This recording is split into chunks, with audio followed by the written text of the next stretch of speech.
Welcome race fans and welcome to Peoria Invitational Dirt Street Stock here at Volusia Speedway.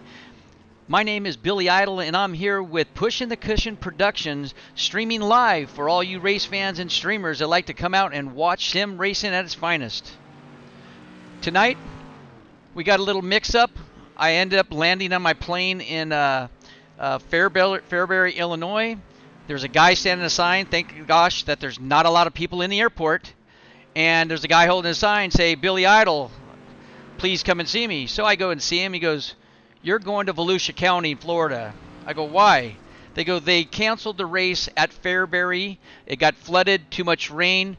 Volusia's going to hold the street stock event. We apologize, we didn't tell you. We told everybody about 6 days ago.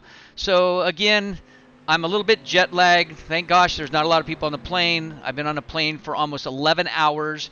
And I just landed 5 minutes ago off my shuttle bus here at Volusia Speedway. So I wasn't totally prepared for the change, but you know, I think we're going to get in some exciting racing tonight. The race was going to be at Fairbury. I thought that track was a little small for the street stocks because, you know, of the weight of the cars, 2,700 pounds. They're a little bit bulkier, not a whole lot of power. So maybe it's better that it rained and the track got flooded. Maybe they're doing some remote control boat racing at Fairbury right now. But here at Volusia, I think it's going to be a great, exciting racing night because of the track layout. It's kind of like a D-shaped, got traction on the bottom, got traction in the middle, got traction on top, and there's going to be some terrific slide jobs, even out of the street stocks, in 1 and 2 and 3 and 4 because the turns are wide. So, and coming off of turn 2 in that wide D shape, there's going to be some exciting passes there. And again, there's an opening in the middle of Volusia that if you hit, you're going to put your car on the hook, and you might need more than a PC to fix your car because buttons might not do the trick to repair your race car. So tonight we're going to have great, exciting racing. This is race number 3 of the Peoria Invitational. The first race we had was at the dirt track at Charlotte, and they had raced super late models. This is a 4-race series that all these drivers will be running a different car. We had the super late models, we had the UMPs, now the street stocks, next week's Knoxville in the 410. So that's a big difference of horsepower and weight differential that these drivers are going to endure to see who has the talent to win the championship in the 4-race series. So tonight is the street stock racing, and our winners from the dirt track at Charlotte. I think the first week was Brayton Wallace, Barry Sonder got second, and Brent got third. And then they went to Limerland, a totally different track, and that was with the UMPs. And Lyndon Whitfield won. Dawson Cook, I believe, he got second, and then Brent Pryor got third. So really, Brent Pryor is being extremely consistent with his finishing positions on the podium. So I think tonight's action is going to be exciting. There's going to be a lot of passes. There's going to be some great racing. Again, these cars are 2,700 pounds, and these guys will be able to work the track inside and out, up high and low. We have a variety of drivers here in the Peoria Invitational. We're going to have an interview with Jeff Hall here in about 3 minutes. But to let you know some of the backgrounds from some of these drivers, they come from go-karts. And they're in the Peoria area, so if all you racers and viewers want to know, most of these drivers are from the Peoria, Illinois area. They come from the go-kart background, super late model background, UMP background, modified Bs, modified As, legends, dwarfs, midgets. So these drivers here tonight come from a wide variety of racing background, and right now we have 30 entries in tonight's action, which is about par for the first 2 races. So before I go any farther, there's about another probably 30 minutes of practice. Let's see if I can pull Jeff Hall in and see if we can interview the organizer.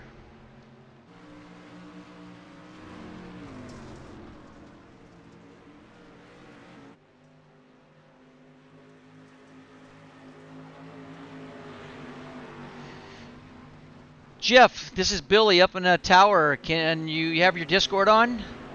Yeah, I'm here. Well, all my viewers out here that are streaming live right now, this is Jeff Hall from Hall Racing Media. Jeff is the organizer for the Peoria Invitational. We'd like to thank you, Jeff, for joining us. We'd like to thank you for putting on this invitational with the talented drivers that you have brought over. But can you explain a little bit or give me some information about yourself and what you started and why you started it? Basically, I had a few Peoria Speedway drivers get with me and ask me to start an iRacing thing for the local guys. Well, only about 11 or 12 actual Peoria Speedway drivers had this. So I reached out to some former drivers of Peoria Speedway, like Brent Pryor, who I knew had this, and he started racing with us. And then I talked with some of the regional racers, like Darren Friedman and Eric Smith, Mike Spatola, who they stopped by during the Summer Nationals or any of our late model specials, and they wanted to race, so I allowed them to come in and race with us also. Well, there's some of these drivers, I mean, you're part of this group of friends that you've all known a lot of each other, and they know that this is sim racing at its finest, and they know it's just a simulator. But do these guys have the passion to win? Or do these guys actually deep down in the back, are they getting upset about some things, people driving and all that, and are they telling each other you need to stop that stuff? Yeah, they are. We've had a little bit of it get out of control to where I've actually had to remove a few people. So when I removed those people, when we started this, we had a list of 40 drivers, and I had more people wanting to be in this. So when we lost a few, I've added some drivers along the way, so we can keep our car count to around the 40 mark. Well, that's awesome. I know behind the scenes, you know, with what you've put together, and you've been talking to Pushing the Cushions Productions and with UDSS and putting on this Peoria Invitational. I know Billy Brickley has helped you out a lot and knows you personally. Without interviewing him, because I'm pretty much tired of interviewing him, because I always interview him because he's always doing well. Is this guy helped you out a lot, and what has he done for the Peoria Speedway? I heard he used to race. Did he? Yes, I met Billy through him racing at Peoria Speedway. I was the track photographer when he was racing his mini sprint there. And then we worked at Caterpillar together. But yeah, he's helped me a lot with this iRacing stuff. I didn't have any of this stuff a few weeks ago. I'm more of an old schooler where I ran the NASCAR heat stuff and R Factor. But there's so much stuff to learn on this iRacing. It's to put a race on. Like, there's so many more controls on how to run a race on. Right. Did he win a championship at Peoria Speedway in a midget or a multi or 600 or something? Yeah, he won the mini sprint track championship. I think he ended up winning 10 or 11 features that year. Oh wow. With probably 15 or 16 top fives. He was pretty consistent. I don't remember him having very many DNFs, even though he was one of those drivers that he would load his car up and it wouldn't come out of the trailer until the next week at the racetrack. So he wasn't very good on his maintenance at all. That's pretty impressive, because just about 2 weeks ago, to tell a quick story, he got DQ'd at Knoxville's in the 410 for having an illegal right rear tire. So I wonder why he doesn't take his car out of the trailer. But I'd like to thank you for coming on board. I would really like to thank you for giving Pushing the Cushion Productions some more airtime to push out our production company and be part of the Peoria Invitational. I hope to talk to you tonight on the podium. I hear you're racing. You've been practicing. You don't do much of that, but I hear you're out in a race tonight. Have fun, and thank you very much for giving us the opportunity. All right, thank you, and see you, Jeff. See ya. Well, that was Jeff Hall, the organizer of the Peoria Invitational. Let's see if I can get one more driver out here. Maybe Dawson Cook, if I can. I think, let me drag Dawson down. Dawson, this is Billy up in the tower. Do you have your Discord on? I do. Hey, how you doing, Dawson? I think the last time we talked to you, you finished in, I believe, the second spot at Limaland. Am I correct? Yes, sir. Hey, well, what have you been doing all week? Have you been gearing up for this totally different kind of beast from a UMP and a super late model? Yeah, these things are totally different. You can throw sliders and door slam off each other. It should be fun. This is more of a fun race, a little less competitive. Everyone's going to be really on top of each other, and it should be fun. Yeah, I think it's going to be good. I'm glad the race didn't turn out to Fairbury. I flew out to Fairbury in Illinois, and then the last minute they said, hey, you got to get back on the plane, and you're going to Volusia County, Florida. I go, why? And they said they canceled the race 5 days ago. Well, I didn't know of it, so I just got here. I'm kind of glad because I think Fairbury is a great track, but I think it's small. These cars are heavy, and the power difference was not going to be some more speedy racing. It was more a slow motion racing, so I'm kind of glad here at Volusia. Have you been practicing Volusia to this week at all? Yeah, a little bit. Done a couple practice servers I've been in, and they've been pretty fun. Kind of hectic, like normal, but should be fun. Well, that's good. Well, I'm glad to talk to you. I hope to talk to you again on the podium. You know, you had a good second place finish, and I think you're in 8th place in points, so you're right up there. You're only like 12 points out of first, and you're in 8th spot, so the point structure and the point system is really close. So I appreciate it. I'll let you get back in the car and strap up, go practice, and thank you, Dawson. Thank you. See you, buddy. See you. Well, we're going to do one more interview with Jonah Perkins, and we'll get some more exciting stuff. It's always fun to talk to these drivers and see what their strategy is. Jonah, this is Billy up in the tower. Do you have your headset on, your Discord? Yes, I do. Hey, how you doing, buddy? How you been? You been practicing? Good. Yep, I have. Been trying to get these railed in. Yeah, they're a handful at 2,700-pound car, aren't they? Yeah, pretty heavy. Hey, but the good thing is, you know what? I think the exciting part is you might be able to be banging some sheet metal side by side with your buddies tonight. Don't you agree with the speeds of this and how big they are? Yeah, it's going to be fun tonight. I'm going to try to keep it on the bottom and not try to run the middle, but it should be fun. Yeah, there's going to be some good racing. There's going to be some good slide jobs in 1 and 2 and 3 and 4, especially 1 and 2 coming out of 2 because of that D-shaped oval. So hope you maybe been practice zones. You might have to use one on some of your competitors, but you know you're right now you're sitting in 5th place in points. I don't believe that you've even been in the top 3 in the podium for the first 2 races, which is exciting. That's nothing bad because you're right there in 5th place in points, and you're only sitting back about 7 points from first. So tonight's opportunity for you to finish up in the podium could actually really bring you to the top of the corn up in the point standing. So I hope you've been practicing. How's the car been working right now? Has it been okay? Yeah, pretty good. It seems right now, actually, the middle seems to be the fastest, but they're going to reset it to 14%, so it's going to be bottom all the way around. Yeah, until it slicks off, and then you get 31 entries tonight. That's awesome. So just, hey, have a good night. Have fun. Do some door slamming, and just have fun, and good luck tonight. Yep, thanks. Thanks, buddy. Have a good night. You too. So there was an interview with about 3 or 4 of the racers. Tonight's action here at Volusia Speedway. It's going to be exciting. The race program should be starting here in about 15 minutes. So these guys are really wearing the track right now. So the track is slicking up. You're going to probably see only a few drivers out there on the track realizing that, you know, they're not going to get any faster. If you want to practice this, I'm all for practicing because I raced this weekend. And I was on a slick track for like 20 minutes, and then I didn't get to get on the track when it had the moisture, and it was ugly. I mean, I thought I was doing good for 20 minutes or 15 minutes on a slick track. I had the car working good. I knew my lap times were good, and then when you stuck me on a totally moistured track with all kinds of bite, I mean, I think I qualified like, I don't know, 38th out of 60 when I was hoping to be in the top 10. So, the slick track, you know, it could sneak up on you, but again, you want to get some drive time on the track because you want to get to know the track, and the only way to get to know the track is be on it. So right now the track is slickening up. We've got 30 drivers on it right now.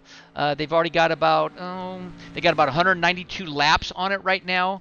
And again, the weight of these cars are going to wear this track out and slicken it up really quick. So let's see if we can do some of you viewers that are here on a normal basis. We got some new viewers tonight. We always go over some things that you hear every time I announce because we have new viewers. So any of you guys and gals that like sim racing, that are new, that have not raced in our United Dirt Sim Series League, go like us on Facebook. Go like us on YouTube.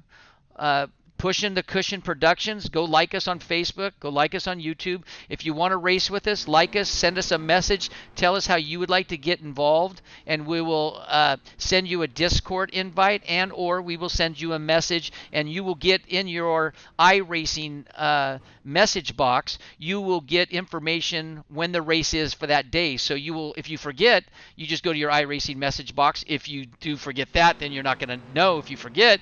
But you'll have already an invite for that race for that night. So it's that easy. It's simple. So go do that. We have 5 different classes. We have a UMP class. We have a beginner intermediate 305 sprint car silver class. We have a 305 open setup over 2,000 iRating sprint car class. We have the Go Yet Trucking 360 Unity Series. And we also have the 410, the Jessup Logistics 410 series. So we have a very wide variety of vehicles that we race. So if you are interested in any of those, check us out. Send us a message, and we can get you involved. So stick around. Racing will start at 10 till. That's about 12 minutes from now. Qualifying will start in about 7 minutes, and we will get who's on the leaderboard. And we'll find out who's fast and who's not. Again, a lot of you race viewers are new and streamers. This is the 3rd race of a 4-race series. They've already raced super late models, UMPs, and now street stocks. And the same time, 5 o'clock Pacific, 7 o'clock Central, 8 o'clock Eastern. Next Tuesday will be 410s at the historical Knoxville Nationals. So stick around. We'll get into qualifying, and we'll be right back.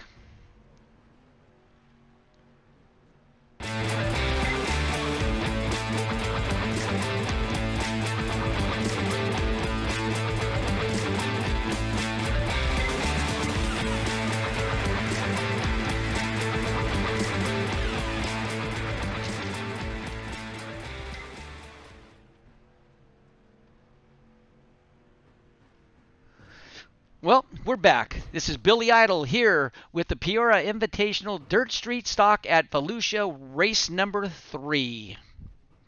Well, tonight we're going to go into our 3rd race, and we have some close battle in some points right now. We have only separating 14 points from 1 through 10. And that's what's really cool about this series, with these 30 drivers all driving 4 different vehicles for 4 different race series, and it's going to be a challenging one. We got right now in our 10th position of points, we have Matt Bathhazer, and he's got 80 points. In a 9th spot, Austin Archdale with 81 points. Dawson Cook, he's got 2nd place at the last week's race at Limaland with 82 points. Dalton Hewing in 7th with 83 points. You have Barry Sauter with 84 points in the 2nd spot. He actually had finished 2nd place at the dirt track at Charlotte in the super late models. In the 5th spot in points, you have Jonah Perkins with 87 points. Not even in a top 3 has he finished, and he's right there in the 5th place in points. So that shows you how close this battle for the points and the Peoria Invitational is. In the 4th point spot with 90 points, Landon Whitfield, he finished 1st at Lima Land last week. So he's coming off an exciting win. I believe he was about 11th in points prior to that race. He wins, and it moves him all the way up the ladder to the 4th position in points. That's awesome. Then you have Matt Shannon with 91 points in the 3rd spot. Matt hasn't finished in the top 3 yet, and he's right up there in the 3rd place in points. In the 2nd spot with 94 points, you have Brent Pryor. Brent has finished 3rd at Dirt Track at Charlotte. He finished 3rd at Lima Land in the UMPs last week. So Brent is like the one on fire right now. He hasn't won one, but he's finished 3rd in the first 2 races, and that's pretty consistent. And those kind of runs will keep you up into the top in points every time.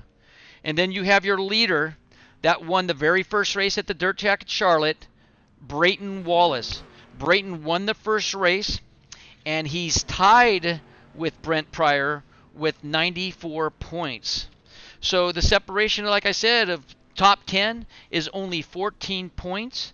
And Wallace and Pryor, they have only separating by 0 points. They're both got exactly 94 points.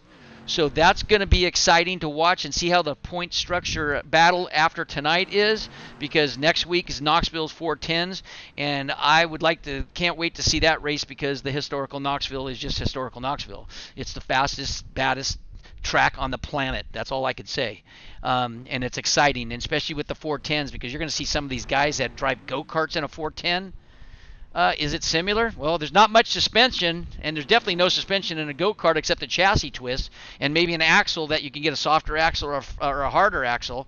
But other than that, there's going to be some of these guys that drive legends in a sprint car 410. So it's going to be exciting to go to Knoxville and see some of these guys get into some of these 900 horsepower, 1,400 pound race cars and get around Knoxville Speedway, because Knoxville, if you hit the wall there at Knoxville, it's gonna make your eyes roll back, your knees shake, and your butt pucker like your first time as a 16-year-old kid at the Bunny Ranch, and just realize that that's a lot of money you just got done spent for an hour.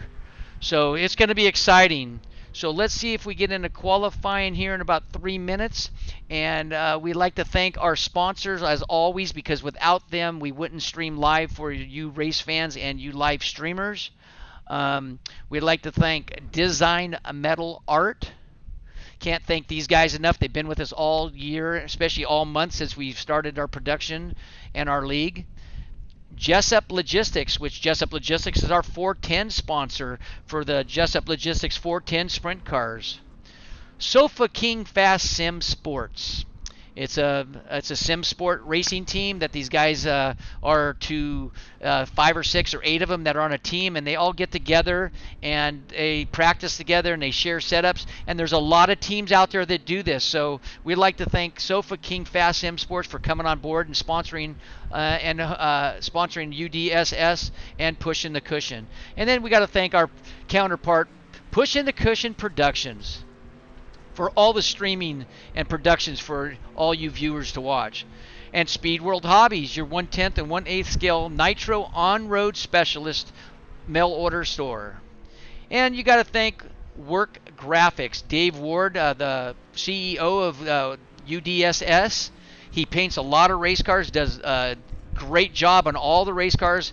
He doesn't have any, I believe, in tonight's race because it's Peoria Invitational. These are just drivers that had got together and decided as friends that race real cars to get together, and some retirees. And we'd like to thank Go Yet Trucking, where logo's not up on this site, but we'd like to always thank Anthony Go Yet from Go Yet Trucking for helping us. So again, streaming live. We're going to get into qualifying, and I think that's about all I need to talk about, except in Volusia it's 81 degrees. Humidity's kind of high, about 91. And I head out to Fairbury early today, and the track was flooded, and I think I did see 2 or 3 guys. They were racing remote control boats in a circle around the track because it is a small track. And they had those little hydro boats probably going about 110 miles an hour, so that was exciting. So let me get a hold of the Buckshot. He's in pits right now. Let me see if I can get him to give me some insight on when we're starting. Billy, this is Billy Idle up in the tower. Billy, you got your Discord on. Yeah, what's going on, Billy? Hey, how you doing? Before we go in and say when's the qualifying starting, how are you doing? Are you racing tonight? Yeah. I didn't mean to laugh. Seriously, sorry, I didn't mean to laugh. Really. Give these things a try. I think I've ran them maybe 4 or 5 times ever, but it'll be interesting for sure. You in the street stock. Oh, that's funny. That is really funny. I'm ready for next week when the 410s come out. So, come on, man. You don't race these. I know you don't. And you race nothing but sprint cars in general or super late models once in a while. What's the horsepower? I mean, is the horsepower, does it got some good torque? I know the straightaway speeds, but you could actually bang sheet metal together, right? Yeah, you can beat and bang on these things pretty good, but it feels like you got, I don't know, like a 2-cylinder motor in them, the way they come down the straightaways. You know, like but a boat or something, but it's pretty slow. It should be interesting. I think it'll actually provide good racing. I was throwing some sliders in practice, so I think you can actually make them work fairly decent. We'll see though. Well, this is one time I think my comment. This is going to be just like synchronized swimming. I think this is the class that's going to show synchronized swimming at its finest, because I think there's going to be 4, 5 cars, 6 cars, maybe 4 wide in the turns at the same kind of slide job, keeping the same pace. Do you agree?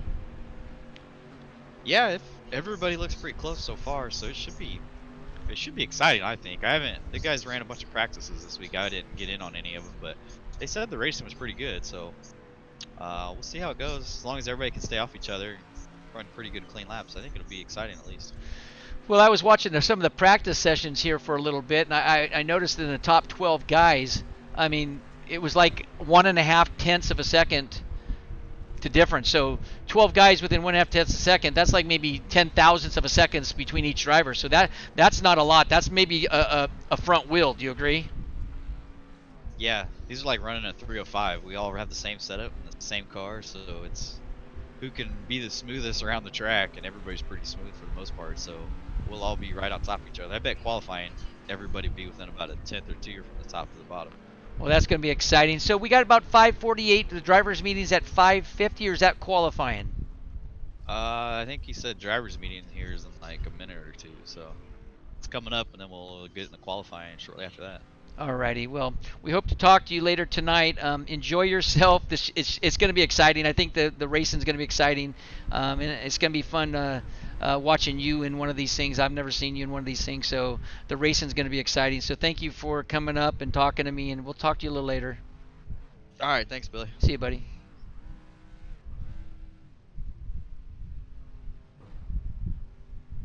Well, there you got it from one of the gentlemen's, Billy the Buckshot Brickley, helping the organizer Jeff Hall from Jeff Hall Racing Media with the Peoria Invitational Dirt Street Stocks here at Volusia. They're having a drivers meeting in about 1 minute. They're going to explain some of the rules and what they can and can't do. They had a couple drivers they had to dismiss from the racing this weekend because tempers were flaring. So it's nice to see that the officials have this under control and trying to make this fun without retaliating on the track and causing more melee to drivers that have nothing to do with any of the drama, you would say. So it's exciting that they've got this thing under control, and it's going to be exciting. So tonight you're going to see heat races. I believe they're going to take 3 cars from each heat race. Top 3 transfer to the A main final. No caution flags during the heat races, but that doesn't mean that they won't throw one. They're going to have 2 B mains. They call it B mains. Even though it might say C on the screen, just trust me, there's 2 B mains. And they're going to take the top 4 from each B main and transfer those into the A. And then the people from 5th on back will have to load their car up and watch the racing from a live stream or from the grandstands with a beverage in their hand. The main event will be 40 laps. I heard it could go 50, but I honestly don't think it's going to. I think these cars only hold so much fuel, and they won't make 50. If there's maybe less than 2 greens, 2 yellows, they won't make 50. So I think they brought the laps down to a 40-lap main. And the starts will be initial starts will be on our flagman tonight, and I'll get his name here shortly. And after all initial restarts and all restarts throughout the night will be on the pole sitter. So the pole sitter can fire at any time after the initial start, the first one. The pace truck has to be completely off the track, all four wheels, or that driver will receive an EOL. If they don't catch it for this race, they'll send them under the next yellow, or if he makes the feature, they will send him into the end of the line. And if they don't catch it and it happens in the main event, then the following race that they will give an EOL to that driver. So if he makes the main or a heat race, a final heat race, they're going to send him to the back. And that makes it really hard, because when you start having 12 and 16 cars in a heat race, and especially like we did last night, in some of our sprint cars, we had 21 cars in a C main and they only transfer 2, and you only have 10 laps. It makes it hard to come up from the back, no matter who you are and how much talent you got, to finish in a top 2. So you got to kind of behave. You got to respect the drivers around you, and just drive clean, because if you don't, you're going to get punted around and you're not going to make the feature. So we're going to get into our national anthem, and we'll get in our qualifying here. So if all you people at home, the viewers, if you'd like to stand or take off your hat, here's our national anthem, please. Two-time Grammy and three-time Academy of Country Music Award winner Leanne Rimes in the performance of our national anthem.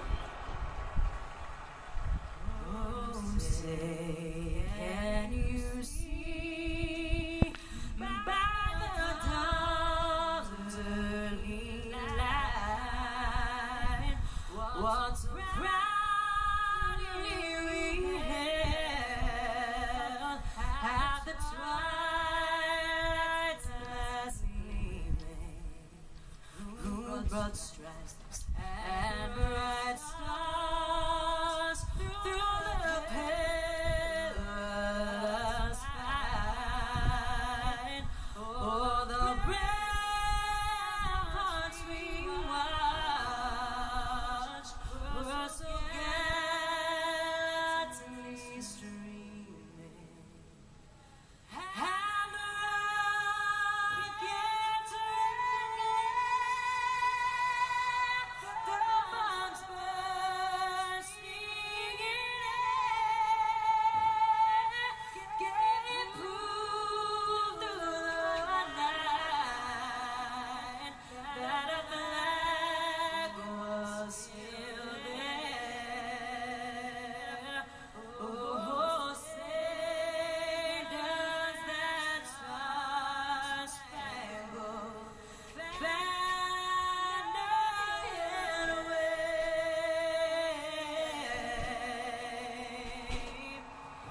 o'er the land of the free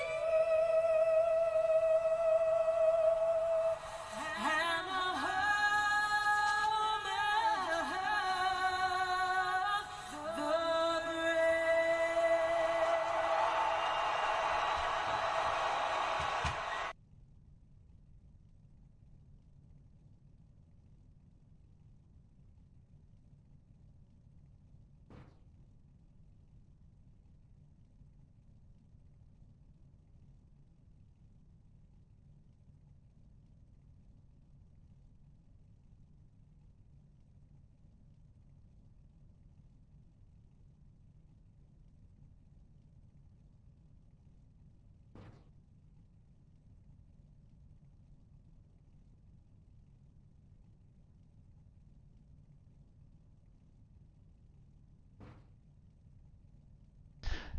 Welcome back, race fans. This is Billy Idol here at Peoria Invitational Dirt Street Stocks at Volusia, week number 3.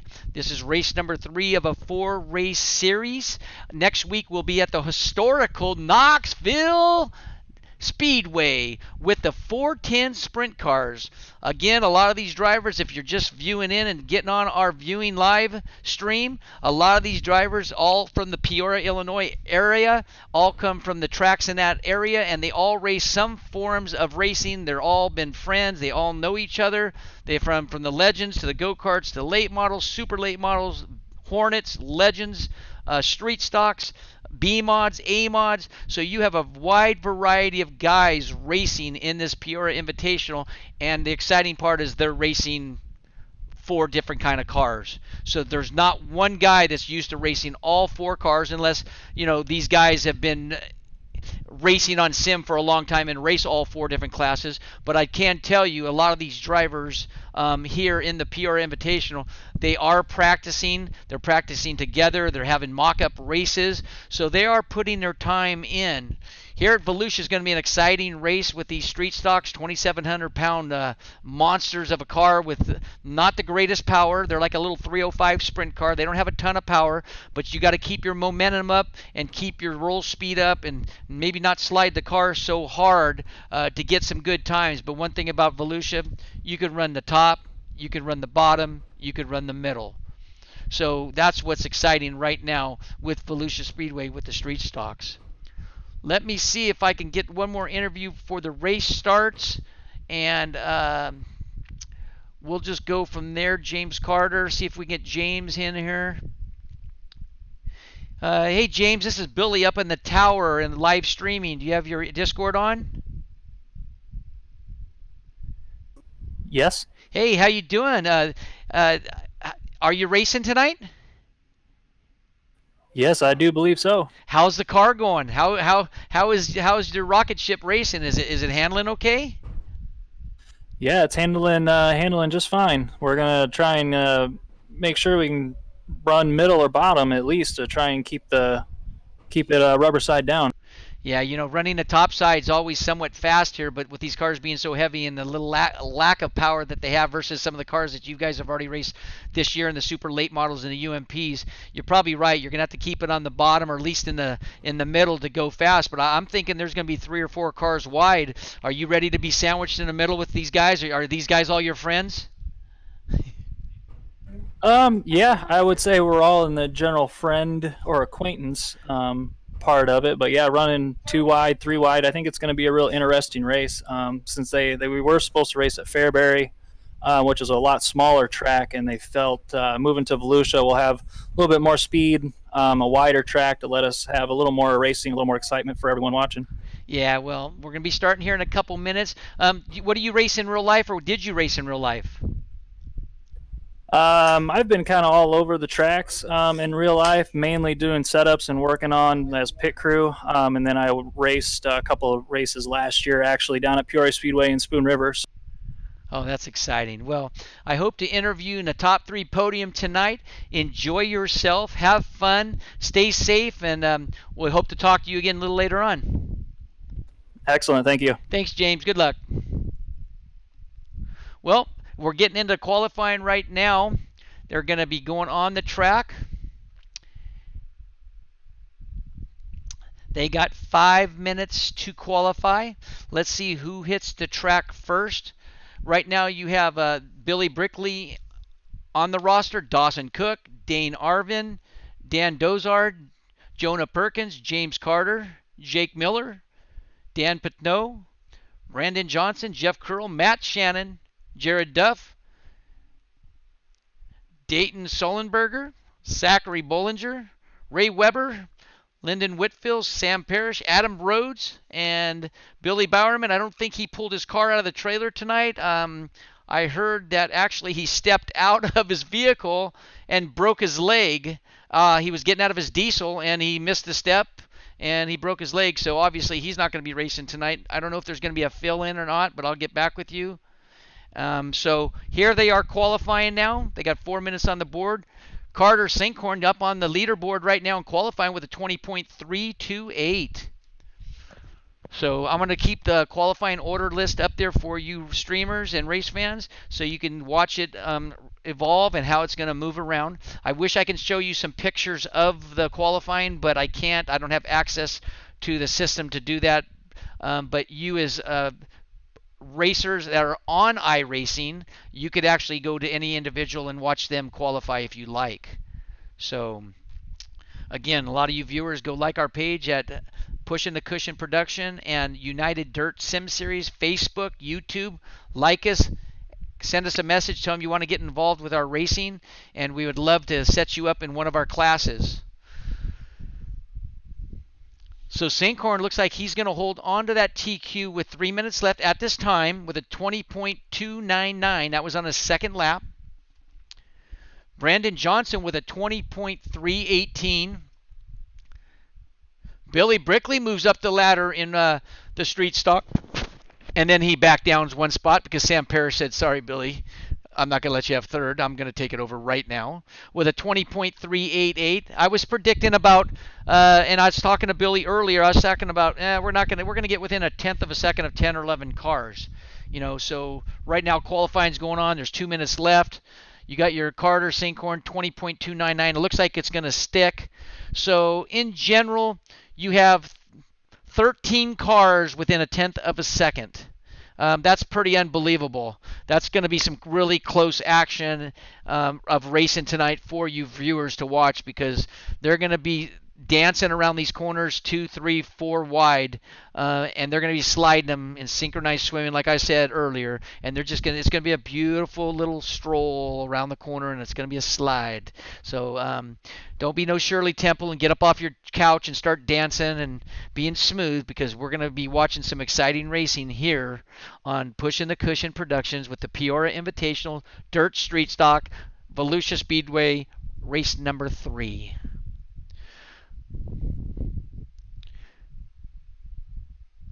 One more minute left, and we're going to go with our opening ceremony again. We always like a Pushing the Cushion Productions on fire right now.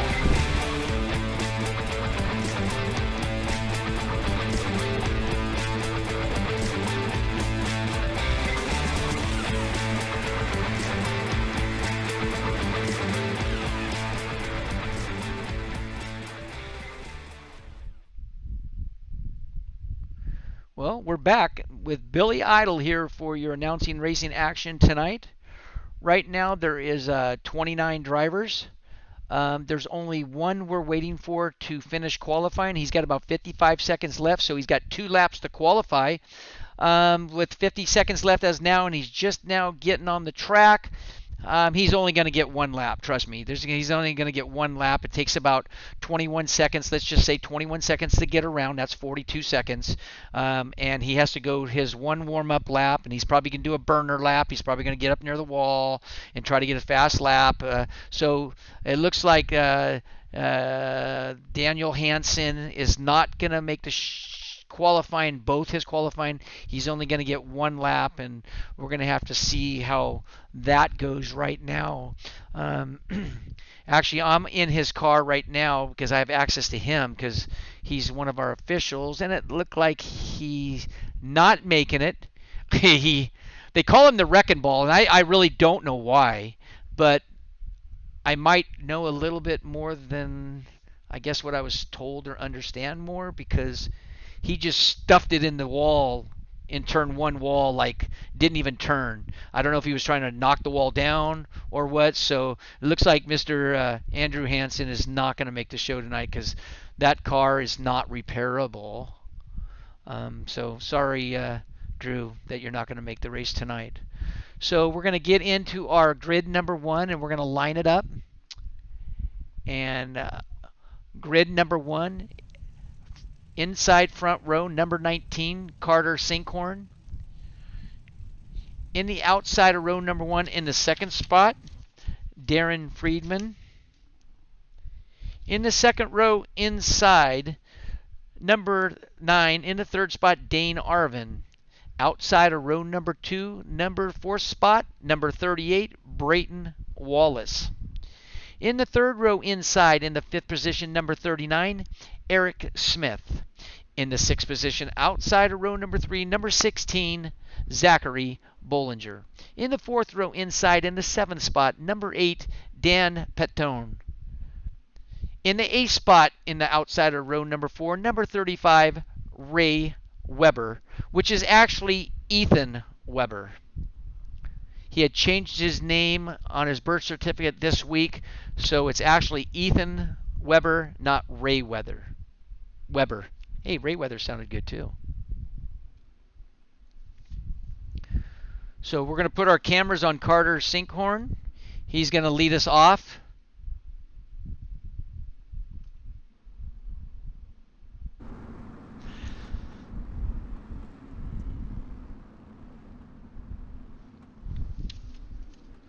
Pace truck's going to come out of 4, go into the pits. All 4 tires have to be off the track. It'll be on the flag starter tonight. It's Brutus the Beefcake Barber is our flagman tonight. Come from back in the old wrestling days.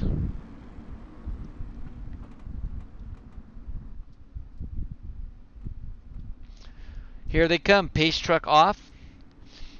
Green flag. Let's get our talk ticker up going on top for you race fans. And we're going racing here at Volusia Speedway Peoria Invitational, race number 3. It's Friedman on the outside, Sinkhorn on the inside, lost a little bit of ground. Friedman in that number 9. Oh, and it looks like number 9, Dane Arvin, got sideways and got in an accident with number 16, Zachary Bollinger, and Ethan Weber might be involved in that also. Remember, yellow flags don't count.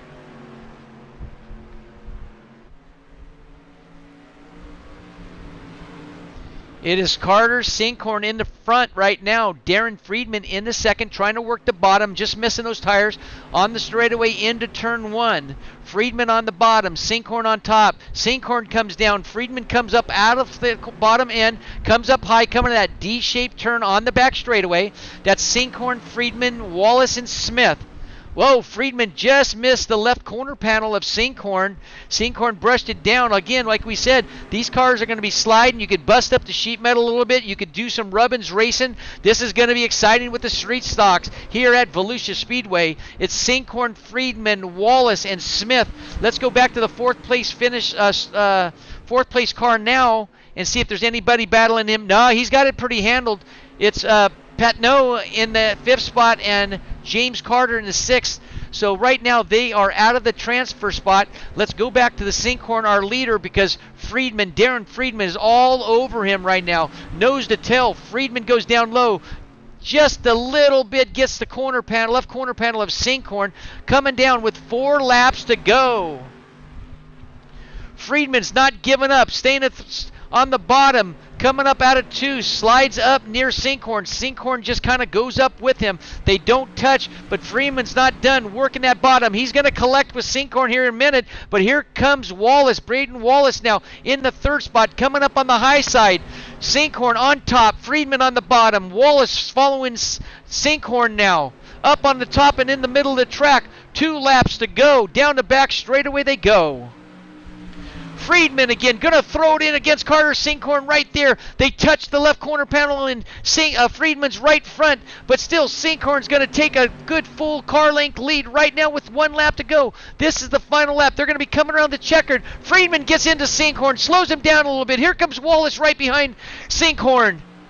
Friedman's going to make a move. Is Friedman going to push Sinkhorn out of the way? Is Wallace going to get underneath him? Here they come down to the checkers. Oh, and Friedman's just giving Sinkhorn some sheet metal, and the race is over. And again, your running order, it's going to be Sinkhorn, Friedman, Wallace, and Eric Smith in the 4th transfer spot. And again, they might only take 3. They haven't told me officially, but usually it's 4. If they take 3, they're going to take 1 more out of the B mains, a double B mains they're having. So what a race tonight. We're already door slamming, side by side racing. So the drivers start their cars. They're starting to come to the front straightaway. And we're going to go to heat race number 2. They're gridding up. In the front row, on the inside, in the number 1 spot, number 14, Braden Johnson. In the 2nd spot, outside of front row, number 33, Tyler Etherton. In the 2nd row, inside, in the 3rd spot, Adam Rhodes in number 10. In the outside of row number 2, in the 4th spot, Austin Archdale, number 32. 3rd row, in the 5th spot, number 50, Brent Pryor. Keep your eyes on Brent Pryor. He's finished 3rd on the podium on the first 2 races, so we're going to keep our eye on him in the 5th spot. In the 6th spot, number 40, 3rd row outside, Blaze Baker. In the 4th row, in the 7th spot, number 36, Austin Simpson. In the 8th spot, outside of row number 4, number 31, Kayla Hoolan. And all by himself in the 5th row, Michael Manel, and that's number 25.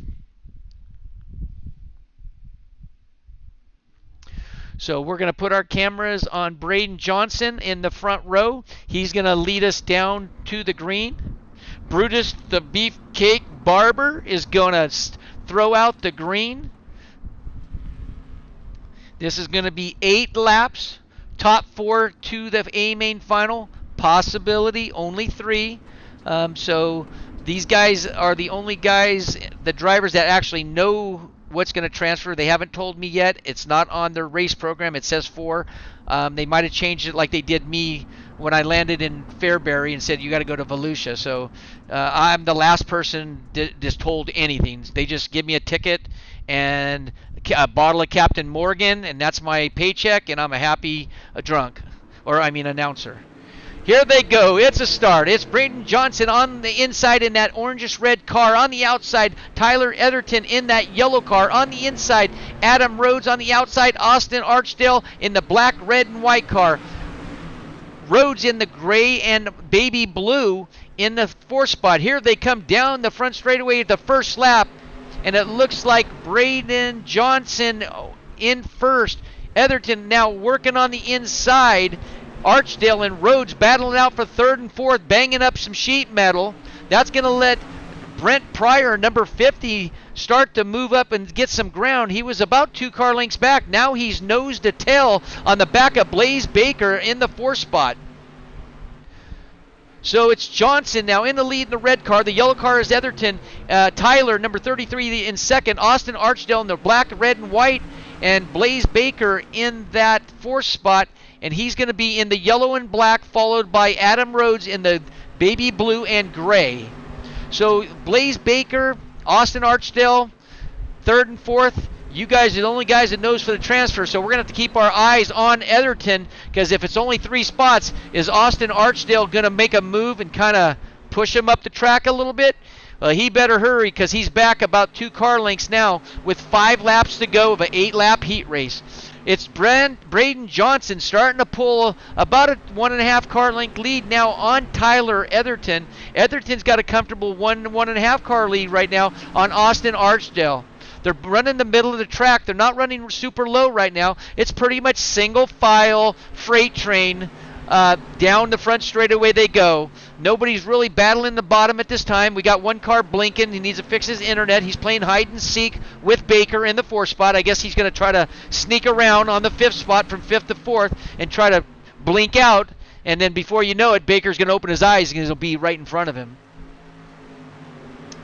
3 laps to go. It's still Johnson, Etherton, Archdale, and Baker in that 4th spot. Baker's right now in the 4th spot. He's going to be the yellow and black roof and the gray and blue lettering, baby blue. That is Adam Rhodes. That's for the 4th spot. Not knowing the 3, but I would start making a move now, because this is the final lap. This is the checkered flag that they're going to be coming down to the front straightaway here in about 2 more corners. Braden Johnson's holding on to looks like the victory, and here comes Baker underneath Archdale, slides up at his left corner panel, doesn't get a good run. It looks like he's going to finish in the 4th. The checkered flag, Johnson goes across the checkers. And your running order is going to be Johnson, Etherton, Archdale, and Baker if they take the top 4. If not, Baker will go to one of the B mains along with Rhodes and the rest of Pryor, Simpson, Menino, and Hewlin. What a race. Guys are getting some close racing action here tonight, here at Volusia Speedway, live from Pushing the Cushion Production. This is heat race number 3, 8 laps, starting with row number 1 on the inside in the number 1 position, number 22, Sam Parrish. In the number 30-21 on the outside of row number 1, in the 2nd spot, Lyndon Whitfield. In the 2nd row inside, in the 3rd position, car number 5, Jonah Perkins. In the 4th spot, number 64 on the outside of row number 2, Dawson Cook. In the 3rd row inside, number 23 in the 5th position, Matthew Bathhazer. In the 6th spot outside of row number 3, Jamie Gibson, which I believe that might be Nick Johnson driving for him tonight. In the 4th row inside in the 7th spot, number 37, Mike Spatola. In the 8th position, car number 4 on the outside of row number 4, Dan Dozart. And in the 9th spot all by himself, number 28, Jake Miller. So we're going to go to Sam right now, number 22. He's going to lead us off to the green flag with Brutus Beefcake, the barber Beefcake. He's going to be doing our flagging tonight.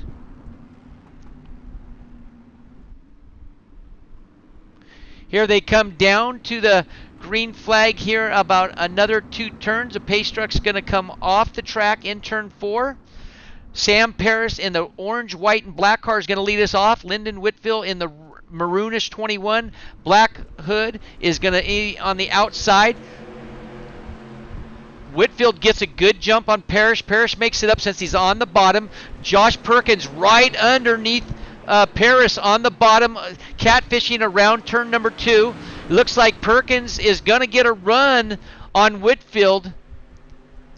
Got a little bit of got a little crash coming out of turn number 4. That was a couple cars that could have been Baithazer and Gibson, but we'll find out here shortly. No yellow flags.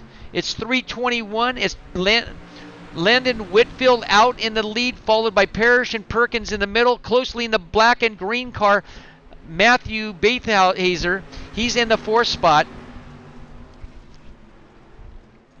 Parrish gives Perkins a little bump and run.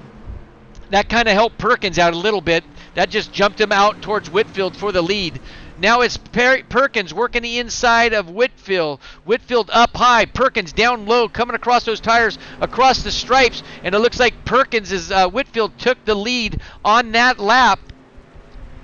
But Lyndon Whitfield has no part of it, staying on the bottom. Perkins up there is trying to get on the bottom, trying to make that move on Whitfield. Here they come across the checkers again. That's 5 laps to go. And it's going to be Jonah Perkins in the spin. And there's a car crash in turn 2, coming out 2. That's going to hurt the top 3 cars. Oh my gosh, this is devastating to the top 3 transfer to the A final that are not going to have a chance to make it in the show unless they move up to the B.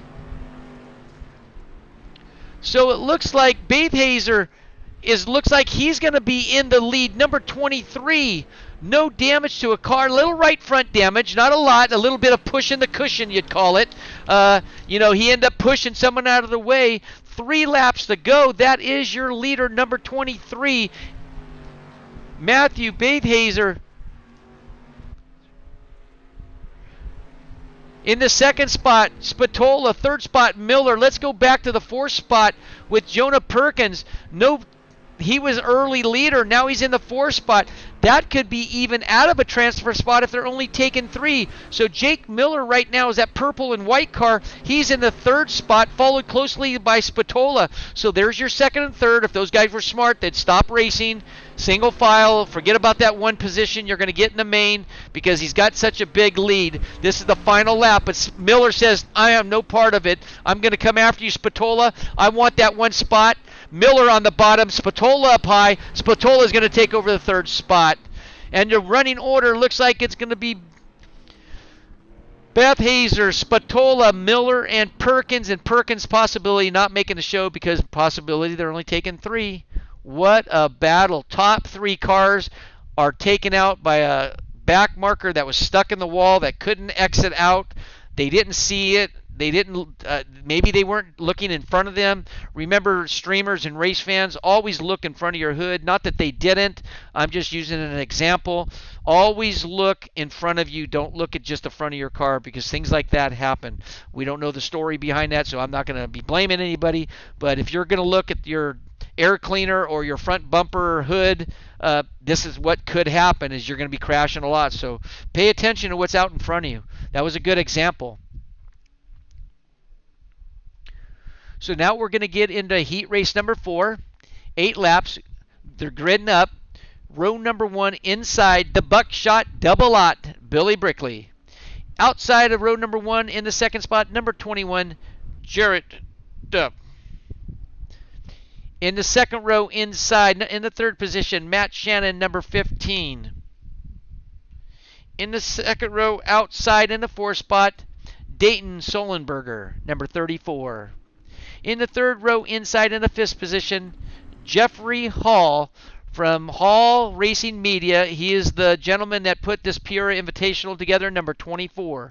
Outside of row number 3 in the 6th spot, number 29, Jeff Curl. In the 4th row, inside in the 7th spot, Jamie Simpson, number 30. Outside of the 4th row, in number 3, Joel Irvin. In the number 3, and I think Joel has a new name. That's Jared Hall. Joel Irvin didn't make the race tonight, but it's Jared Hall that's going to be driving for him. And row number 5, there's not going to be anybody. So it's just going to be 8 cars, 8 laps. Top 3 guarantee transfer. I guess that's the best way of saying it. Possibility 4.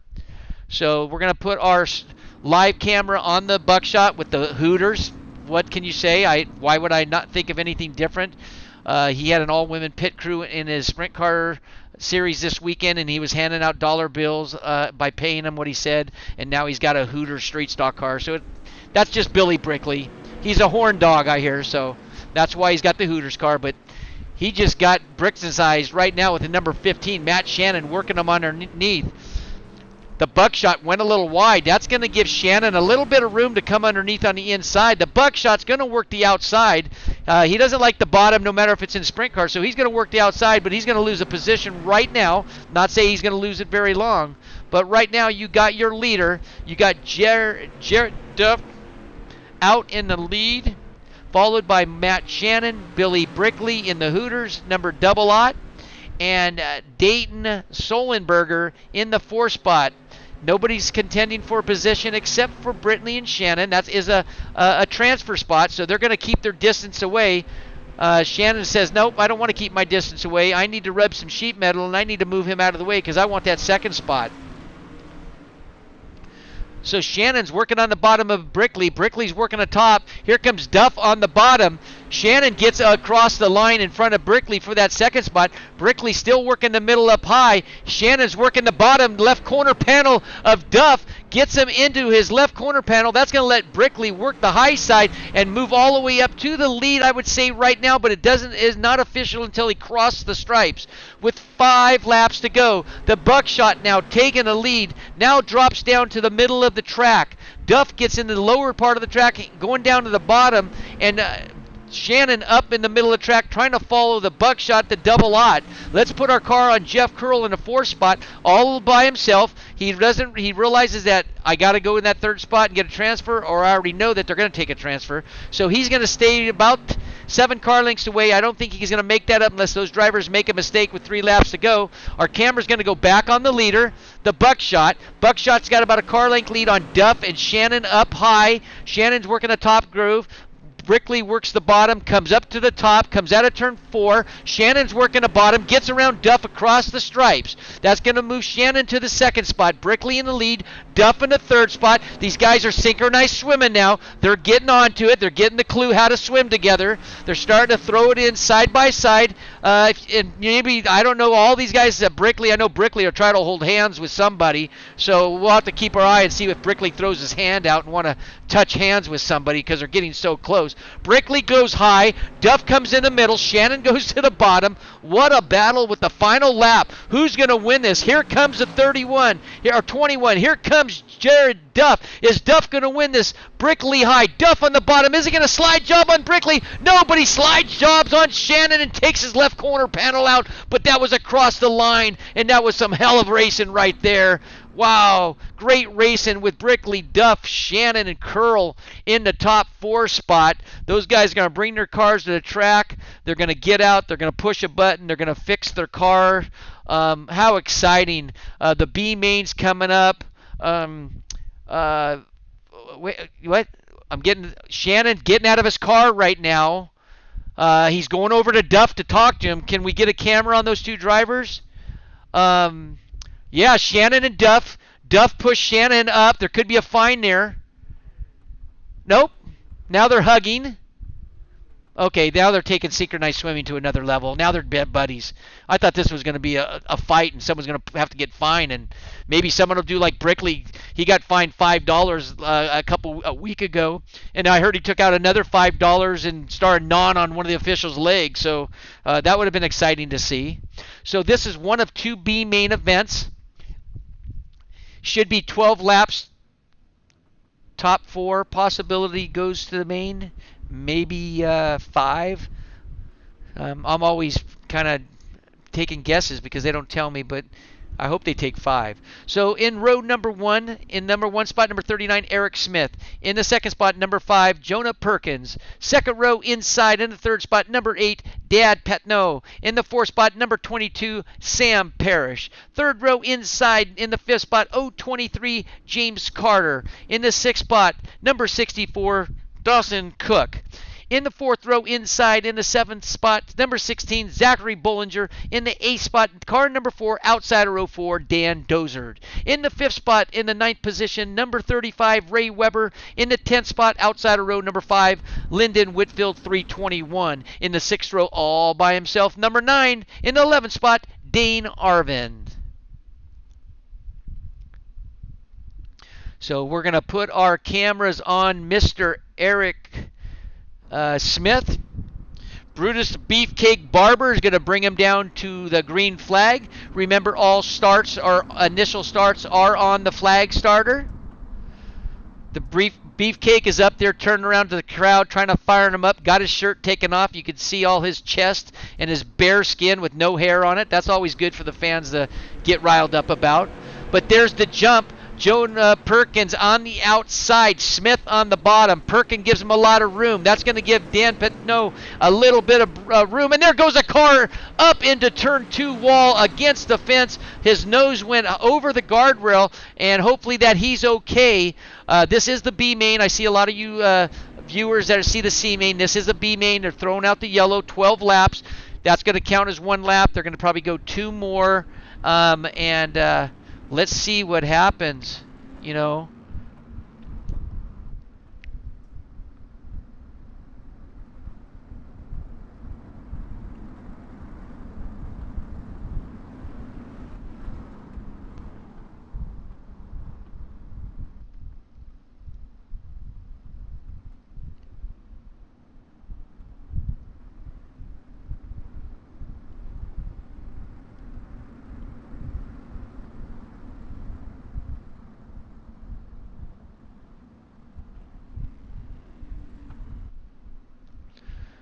So it's going to be 10 laps. They're going to go green on 9 laps.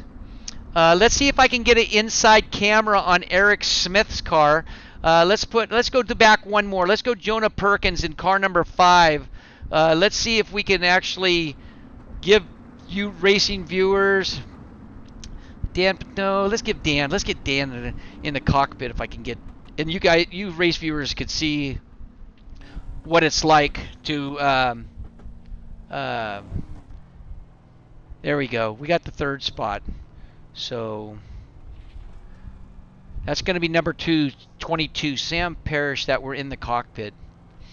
We're going to go a couple laps here with the inside cockpit view, so you race viewers can see what it's like to be in the street stock here at Volusia if you've never been on this track.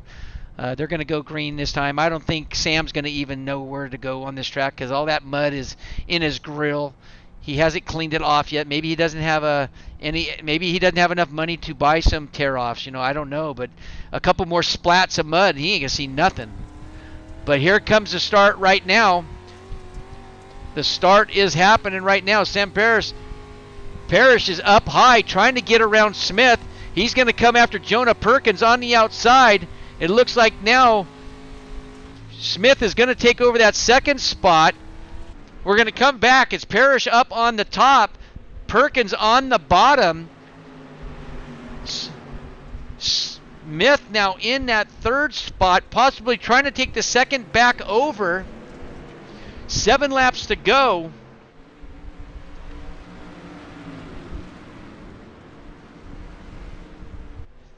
It's Perkins, Parrish, and Cook in the top 3. Number 39, Eric Smith in the yellow car in that 4th spot. In the orange and white is Cook on the bottom. Parrish goes up a little bit about the middle of the track. Perkins is staying on the bottom. 6 laps to go. There's your transfer spots right there. 21, I believe, 321 on the screen is Lyndon Whitfield. He could possibly get the transfer out of this if they take 5. 5 laps to go. It's Perkins, Parrish, Cook, and Smith at that running order with Whitfield in the 5th spot. So our camera's on Cook in the 3rd spot, the orange and white car. The yellow black with the blue roof is Eric Smith with the orange numbers. Perkins working that bottom, making Parrish go to the top now. Parrish was working the top and Perkins stayed to the bottom. Now Perkins is going to stay on the bottom and kind of vice versa. So they're swapping bottom to top. They don't know what they want to do, but here comes number 64, Dawson Cook, on the inside of Parrish now. He's going to work the bottom, throwing it sideways. Parrish comes off the top side. Cook on the bottom. 3 laps to go. There's the battle for the 2nd spot. Now it's Dawson Cook getting about a half car length lead on Parrish, number 22. Eric Smith in 39, the yellow car. That's your 4th spot. That's your 4th and final possibility transfer spot. Lyndon Whitfield falling back a little bit, about 2 or 3 car lengths. He's got about a car length on the guy in the 6th spot behind him. So he's safe right now with 2 laps to go. But Perkins now is checked out about 4 or 5 car lengths with Cook in 2nd, Parrish in 3rd, Smith in the 4th spot, followed closely by Whitfield in that 5th spot. Let's go back to James Carter. He's back there battling it out with Dane Arvin and Ray Weber. That's 35. That's Weber in front, Carter in the back. Final lap. Here comes your leader, Jonah Perkins, coming off turn number 4, coming down the checkered flag. The Beefcake throws the checkered flag, and the race is over with half a lap to go. Nope, it's over. That's what I thought. My lap counter said 1 lap, and I said, no way, it's over. And the running order is Perkins, Cook, Parrish, Smith, and maybe possibly Whitfield going to the final. So this is the 2nd B main gridding up. 12 laps. Yellow cautions usually don't come on, but if there's an emergency situation, something they feel that needs to be thrown, they will throw it in the first lap or 2. They won't wait till the end to throw it because yellow flags do count. And I hope they have it set that if it does come down to that it's green, white, checkered, it doesn't finish under yellow. So in this race, you have I ratings of licensed drivers from A license all the way to rookie. So this is going to be exciting. You got A, B, C, D, and rookie driver license in this race. So it's going to be awesome. Starting in row number 1, in the number 1 spot, gridding up number 40, Blaze Baker. In the 2nd spot, outside of row 1, Jeff Curl, number 29. 2nd row inside in the 3rd spot, Adam Rhodes in number 10. In the 4th spot, outside of row 2, Joel Irvin. In the 3rd row, in the 5th spot, number 50, Brent Pryor. In the 6th spot, 3rd row, outside, Jamie Simpson, number 30. And that would be Nick Johnson driving that car. Starting 4th row, inside in the 7th spot, Austin Simpson, 36. In the 8th row, Dayton Solenberger in number 34. 5th row, number 9th spot, number 25, Michael Manel. And in the 5th row, outside in the 10th spot, Jeffrey Hall, number 24. In the 6th spot, in the 6th row, inside in the 11th spot, number 31, Kayla Hewlin. And in the 12th spot, outside of row number 6, Jamie Gibson, number 26, which would be... In the 7th row, there is no drivers, just ghost drivers. So it's going to be 12 laps. Blaze Baker's going to bring them down. They're coming down to the green flag right now. Perfect timing. We're going to get our timer, top ticker up there for you race viewers to find out the positions of your favorite driver. And here they come, 3 at Brest. And I know you guys like 4, but you're going to get 3. You're going to crash on the back straightaway. You're going to get Kayla Hool and Jeffrey Hall. And I believe Dayton might be in that crash. And the yellow flag will come out since there was a 3-car pileup. Going in, out of 2, into 3. So they're going to throw the yellow. This race will not probably get started before lap number 9. And... we're going to see if we can get Jeff Curl real quick. Hey, Jeff, this is Billy in the tower. I know you're racing. How you doing tonight? Oh, Jeff's got his radio turned off. He don't want to be bothered. We always like to bother somebody. They're going to go one more flag under yellow. Maybe we can get another driver. We always like to see what's shaking down in the race. They got a couple drivers with their headsets, microphones turned off. They don't want to talk to anybody. They don't want to listen to anybody. They want total Focus. Just focus. Nothing's wrong with that. I'm the same way. I can't talk and drive. That's a disaster. Okay.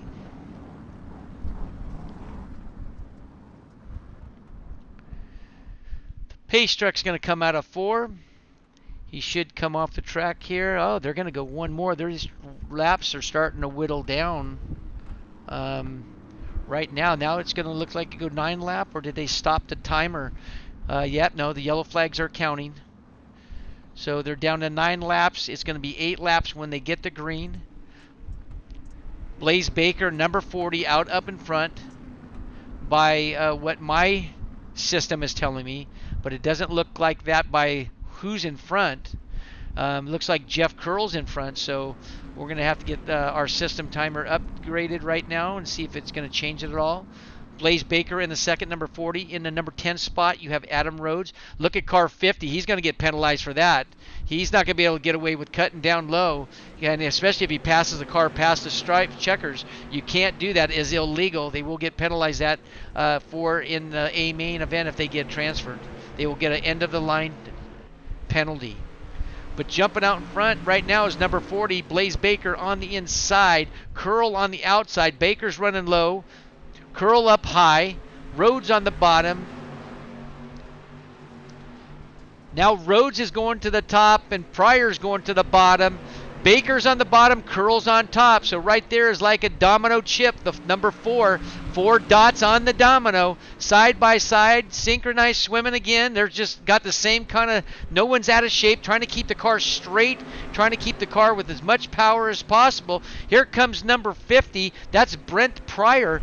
Brent Pryor looks like he's trying to take over that 3rd spot on Adam Rhodes, number 10, in the gray and the baby blue wheels and numbers. So now Pryor trying to work the bottom. It looks like Baker and Curl get a little bit collected with some sheet metal. That's going to let Rhodes move up his position into the 3rd spot, possibility the 2nd spot.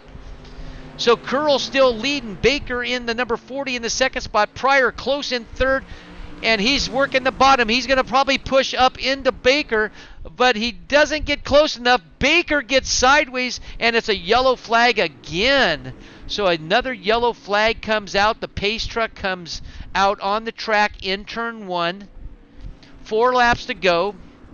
I hope they have this set for green-white checkered. This is the last thing you want, is to set this event with the green-white checkered under a checkered flag with no time to race.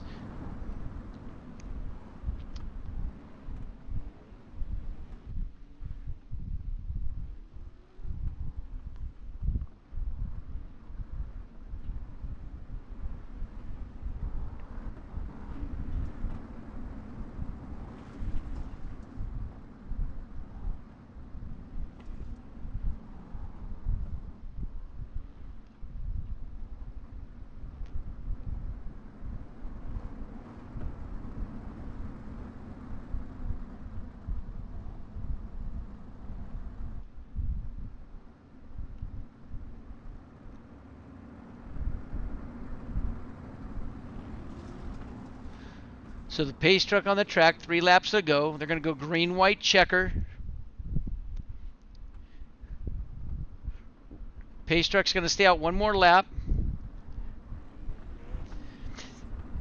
Adam, this is Billy up in the tower real quick before you go green. How's your car working? It looks like you have something for these guys. What do you think?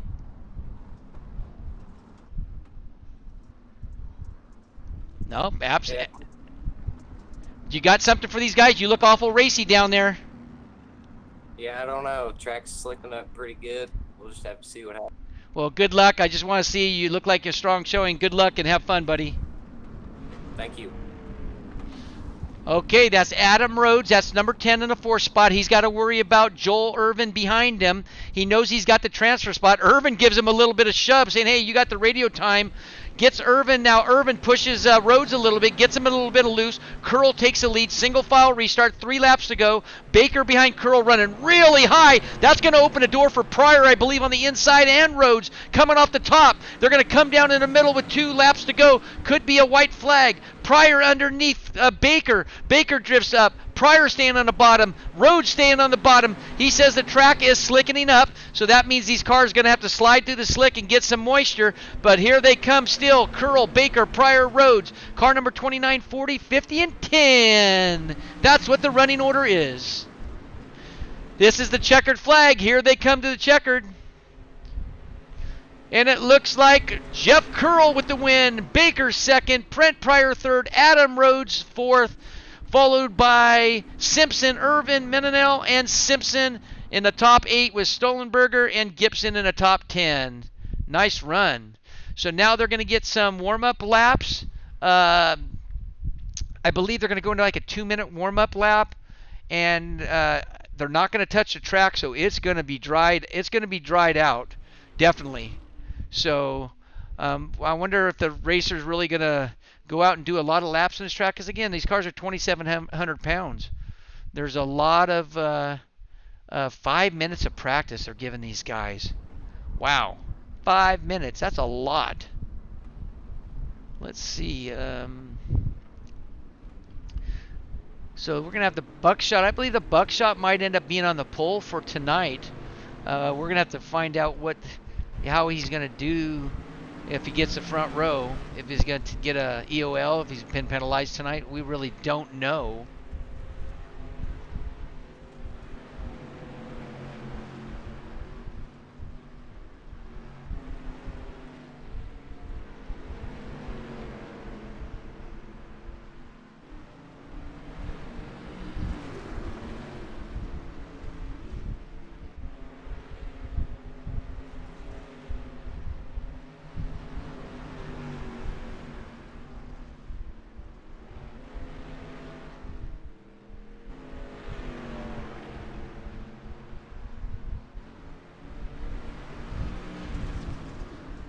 So they have about 350 left right now, and it looks like they're just getting some warm-up laps and just trying to get their cars dialed in for this car to slicken up.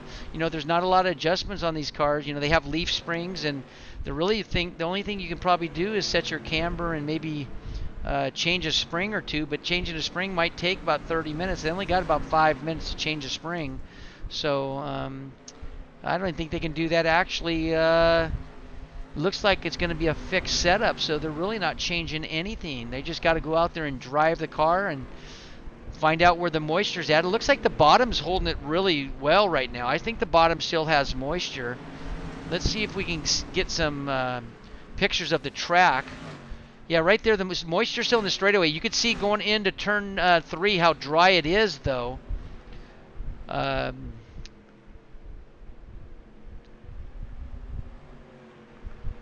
So there's another view of the track right now, behind number 40. You can see the track where it's dry at, and you can see a little bit of the moisture, especially coming on the straightaway. Well, they just 239 left for practice. Let's see if we can get Jake Miller out there and see if we can get another car out there on a chase car. No, he's in the pits. So there's Braden Johnson. He's working the bottom right now.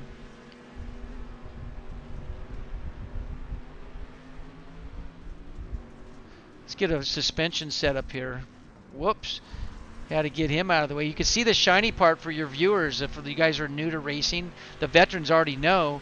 But if you see the shiny part on the track, that's actually the dry stuff. You don't want to be in that. The car gets too loose in there. You might be able to slide across it and hit some moisture, but right there where that's dry, you see how they're getting into turn 1. It's really dry there, so they might have to go a little bit farther past that before they throw their car in, unless they want to. Oh, there was almost a spin. Before you throw your car into that, because if you throw your car too early, it's just going to slide up anyway, and you got to make sure that you have enough traction to bite that car so you can come off that corner. But see that dry area? That's a nice little picture right there. Nice little on-camera shot.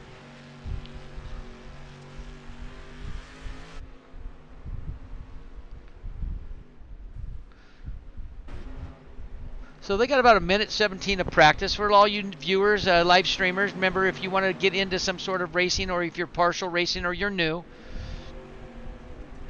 go look us up at United Dirt Sim Series on Facebook and YouTube. Pushing the Cushion Productions. Go like our page, please. If you enjoy the streaming, we do the best we can. iRacing only usually gives us heat races. We don't have that much to talk about, but I usually get on early and just kind of throw out some information as much as I can just to get you involved into the racing and get to know drivers and have some views and maybe some interviews for the drivers of your likings so you can hear them. So we're going to go there and see if we can get Austin, Adam Rhodes. Hey Adam, you have your Discord on? This is Billy up in the tower. Yeah, I got you. Hey, how's your car working? It's working pretty good. Being a fixed setup, everyone's running the same thing, so it's looking like the bottom is the fast line to be right now. But we'll just have to.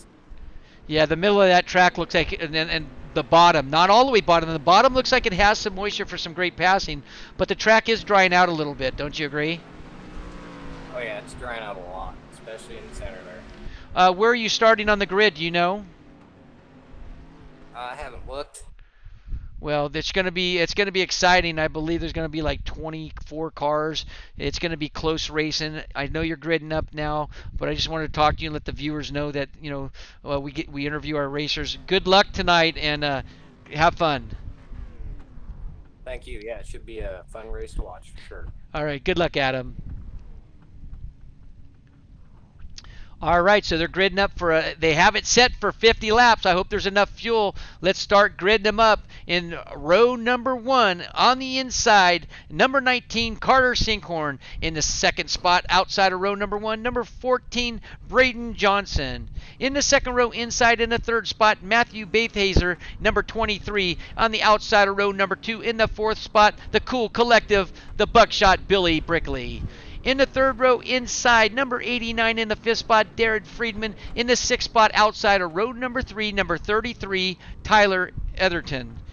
In the fourth row inside, in the seventh spot, number 37, Mike Spatola. In the eighth spot, in the outside of row number 4, Jared Duff, number 21. Fifth row inside, in the ninth spot, Braden Wallace, number 38.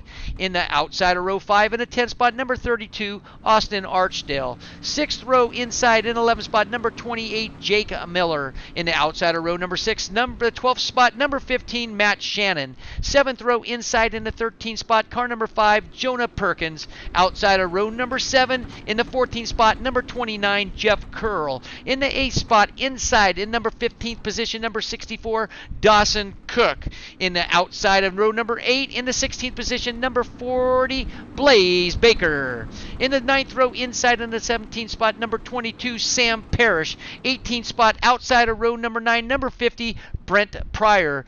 10th row inside, in the 19th spot, number 39, Eric Smith. In the 20th spot, outside of row number 10, number 10, Adam Rhodes. In the 11th spot, inside in 21st possession, 321, Lyndon Whitfield. In the 22nd spot, outside of row number 11, number 36, Austin Simpson. 12th row inside in the 23rd spot, Ray Weber, number 35. In the 24th spot, number 25, Michael Minanel. Good luck to all these drivers. This is going to be an exciting 50-lap race. We're going to get our top ticker going for you race fans and viewers to see who's in the lead and who's in first and second. We're going to go to Sinkhorn. What a name. Sinkhorn's going to put it down. He's going to bring him down to the start. Here they go. Sinkhorn in the black car. Outside Johnson in the orange. The green car on the inside is Bathhazer Brickley in the white Hooters.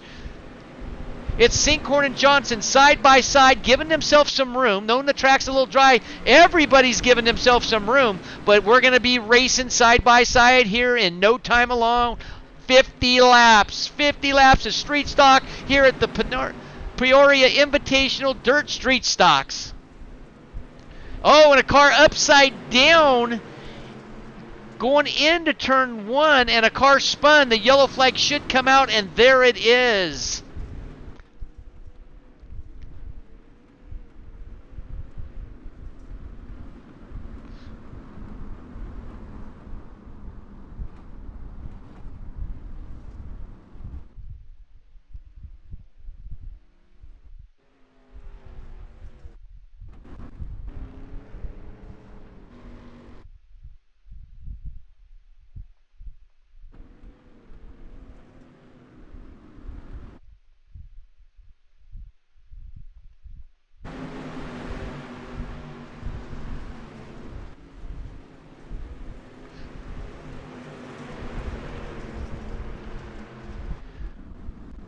All right, we're going back live with your early leader with 4 laps down.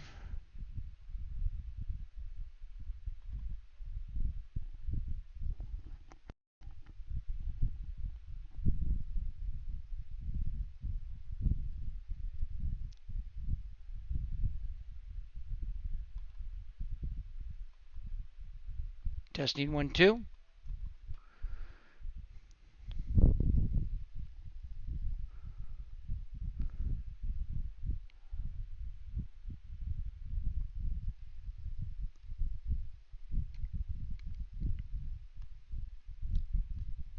Darren Detweiler, do you have your ears on, Darren? Darren, can you hear me? It looks like we've lost some sound.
Testing 1, 2.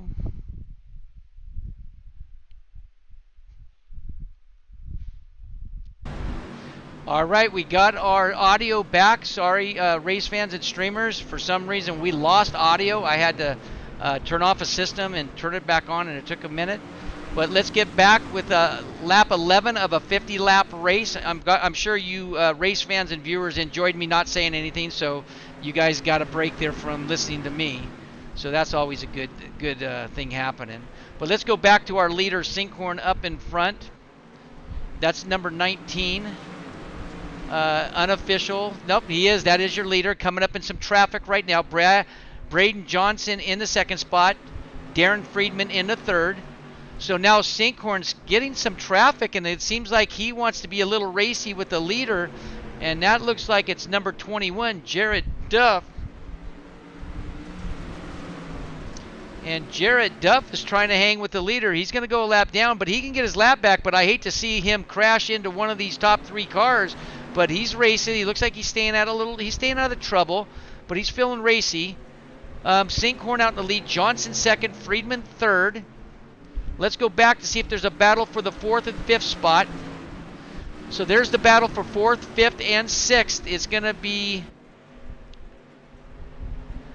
Baithazer, Wallace, and the Buckshot Brickley moving back to the 6th spot.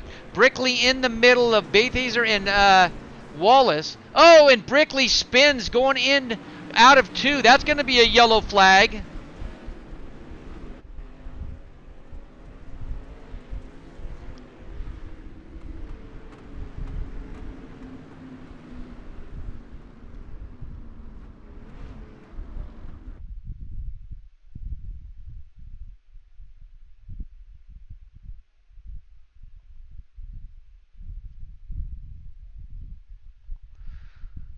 So we're going to go back here. This is what happened coming out 2. It looks like Brickley got on his left quarter panel, and that's not going to be good. He's going to go all the way to the back, and here it goes again for you race fans, right there. And it looks like Brickley, and it could have been Jeff Curl that might have got him. Unofficial. I can't tell by his number. But Brent Pryor right behind him, and they both go and get turned around, and that's going to put the Buckshot and to the back of the pack. So he's got his hands full. He did it the other night in Sprint Car 360. I believe he went back with 34 laps to go all the way to 24th. And he ended up taking, I believe, 4th. So that's a pretty good showing there. So let's see if he can do it now. Let's see if the Buckshot is back there a ways. It looks like he's in the 9th spot. It shows him. So I don't know what happened there, if he's getting EOL. I mean, if they're putting him at the end of the line, or is that how many cars were on the lead lap, or he kept it going. So unofficial, looks like the Buckshot is in the 9th spot, and he's hand gesturing someone right now. Maybe he's just pulling up on the side of him, letting know, hey, you know, you have one coming. Not that Buckshot does that. You know, he would never do that. Here we go, green flag with Sinkhorn in the lead. Sinkhorn leads him off, followed by Johnson and Friedman, 1, 2, and 3. Baithazer now in that 4th spot, followed by Wallace, Perkins, and Duff. But it's Sinkhorn out in the lead. Got about a half a car length lead on Johnson. Friedman in that 3rd spot, all staying on the bottom. Baithazer and Wallace on the bottom. Perkins up near the top area. Here they go, and they're touching sheet metal. They're rubbing now. They've just got all 3 of them, top 3, all rub sheet metal. Nothing's wrong with that. These cars got roll bars and roll cages, and the sheet metal was always repairable. But we have a battle still. Looks like Sinkhorn's going to hold on to the lead with Friedman in 2nd, Johnson 3rd. Here comes Baithazer now, number 23 in that 4th spot. They're all looking to the bottom. Nobody's going to the top. They know it's slick up there. If they do have to run the top, they're going to have to run a little bit more than mid-track. And I don't think everybody realizes that is going to be the most slippery, because the cushion is so wide and it's so up on the against the I'd probably say 3/4 of the corner. I wouldn't say the wall. So everybody's working the bottom. Sinkhorn starting to pull out a 2-car length lead now on Friedman. Johnson in that 3rd spot. Let's go to Friedman for the 2nd and 3rd and 4th. Here they come. The black car's Friedman, 2nd spot. 3rd spot's Johnson, orange. Green car is 4th is Baithazer. He's in the 4th spot. There's the battle for 2nd, 3rd, and 4th. Sinkhorn still got a 2-car length lead right now. Wallace on the bottom. The Buckshot up on top in the Hooters car. So now the Buckshot's moved up to 6th. He's staying right now in the middle of the track, a little bit below middle. He knows the car's working right there. He's not going to go to the bottom just yet. 24 laps down, 26 to go of a 50-lap feature A main event Peoria Invitational here at Volusia. Sinkhorn still got his comfortable 2-car length lead. It's Friedman and Johnson. Friedman coming off the bottom. Johnson up high, coming down low in 1. They're all working the bottom in 1. Some of them are working the middle of the track in 3 and 4. They're all D-shaped tracks, so they're all getting pushed up towards the wall, coming out of 2. Here comes Friedman. Friedman's starting to pull away from Johnson in the orange car. Oh, and Baithazer now hits Johnson in the left corner panel, unintentionally, just racing these street stocks. You got to keep the momentum up. But now it's still Brickley. Wallace in front of Brickley. Brickley working the middle of the track. Let's go back to the 4th and 5th and 6th place car. Right there at number 23 is Baithazer, Wallace, Brickley. There is 4th, 5th, and 6th. The green car, the white car, and the white and orange car, followed by Wallace in the orange and a blue car. Looks like Sinkhorn's losing his ground for the lead right now. We're going to go back to the leader in just a second. Let's just keep watching this 4th, 5th, and 6th spot. the Buckshot on the outside of Baithazer. Baithazer now staying low. Buckshot coming up high, gonna get a run on him. Baithazer runs up a little bit, doesn't give him a wheel or anything, just makes him think about it. Oh, the Buckshot gets in the right corner of Baithazer, coming out of 2. Baithazer gets sideways, collects the inside wall. He's gonna lose 4 spots. So now we're going to go back to Sinkhorn. Sinkhorn now is their leader, losing the ground. He lost his 2-car length lead on Friedman and Johnson now. Friedman now on the outside. Johnson down to the bottom, working Sinkhorn, coming up to his left corner panel, doesn't touch him. Now Friedman now is working the outside of Sinkhorn. Here they go in 3, coming off the D-shape back straightaway.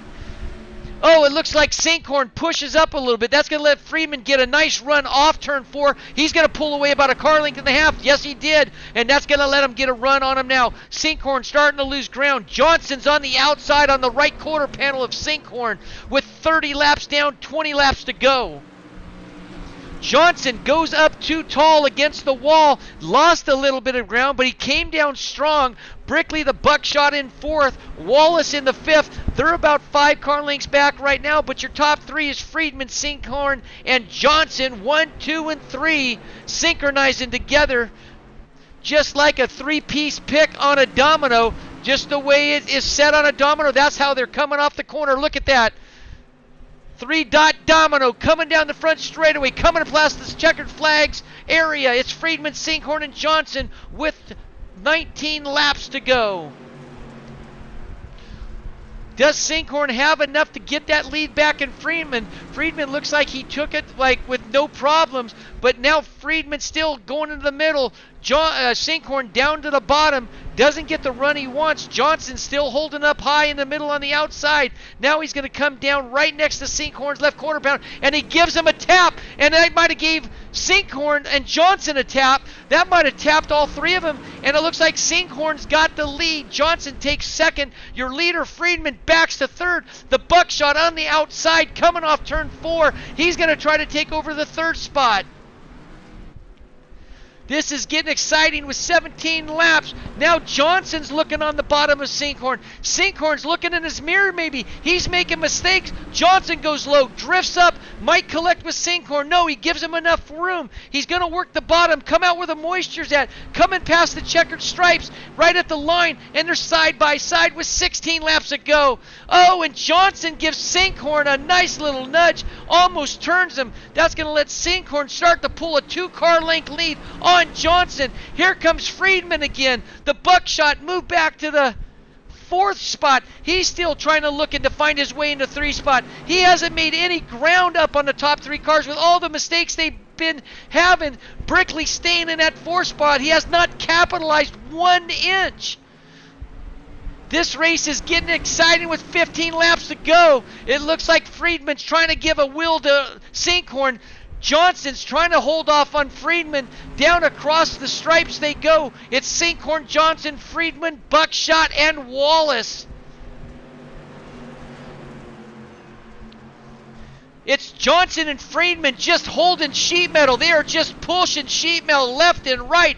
The Buckshot on the outside coming off turn 4. Sinkhorn, Johnson, Friedman, Brickley. Wallace is working on the inside of Buckshot. Wallace now on the bottom.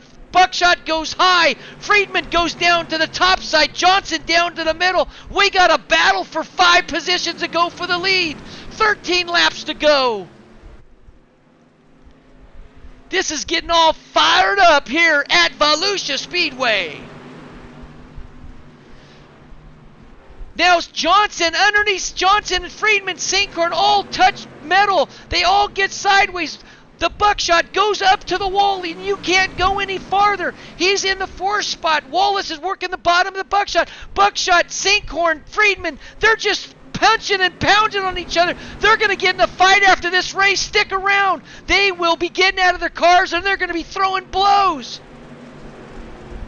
It's Johnson, Friedman, Sinkhorn, Wallace, and Buckshot now going back to 5th. Sinkhorn and Wallace are giving it. Wallace is giving it back to Sinkhorn. They're just banging and punching each other. Now the lead is for Johnson and Friedman up on the front row. They're side by side. Wallace is backed into 4th spot underneath Sinkhorn. Brickley's on the outside. 10 laps to go. This is as exciting as it's going to get here at Street Socks at Volusia.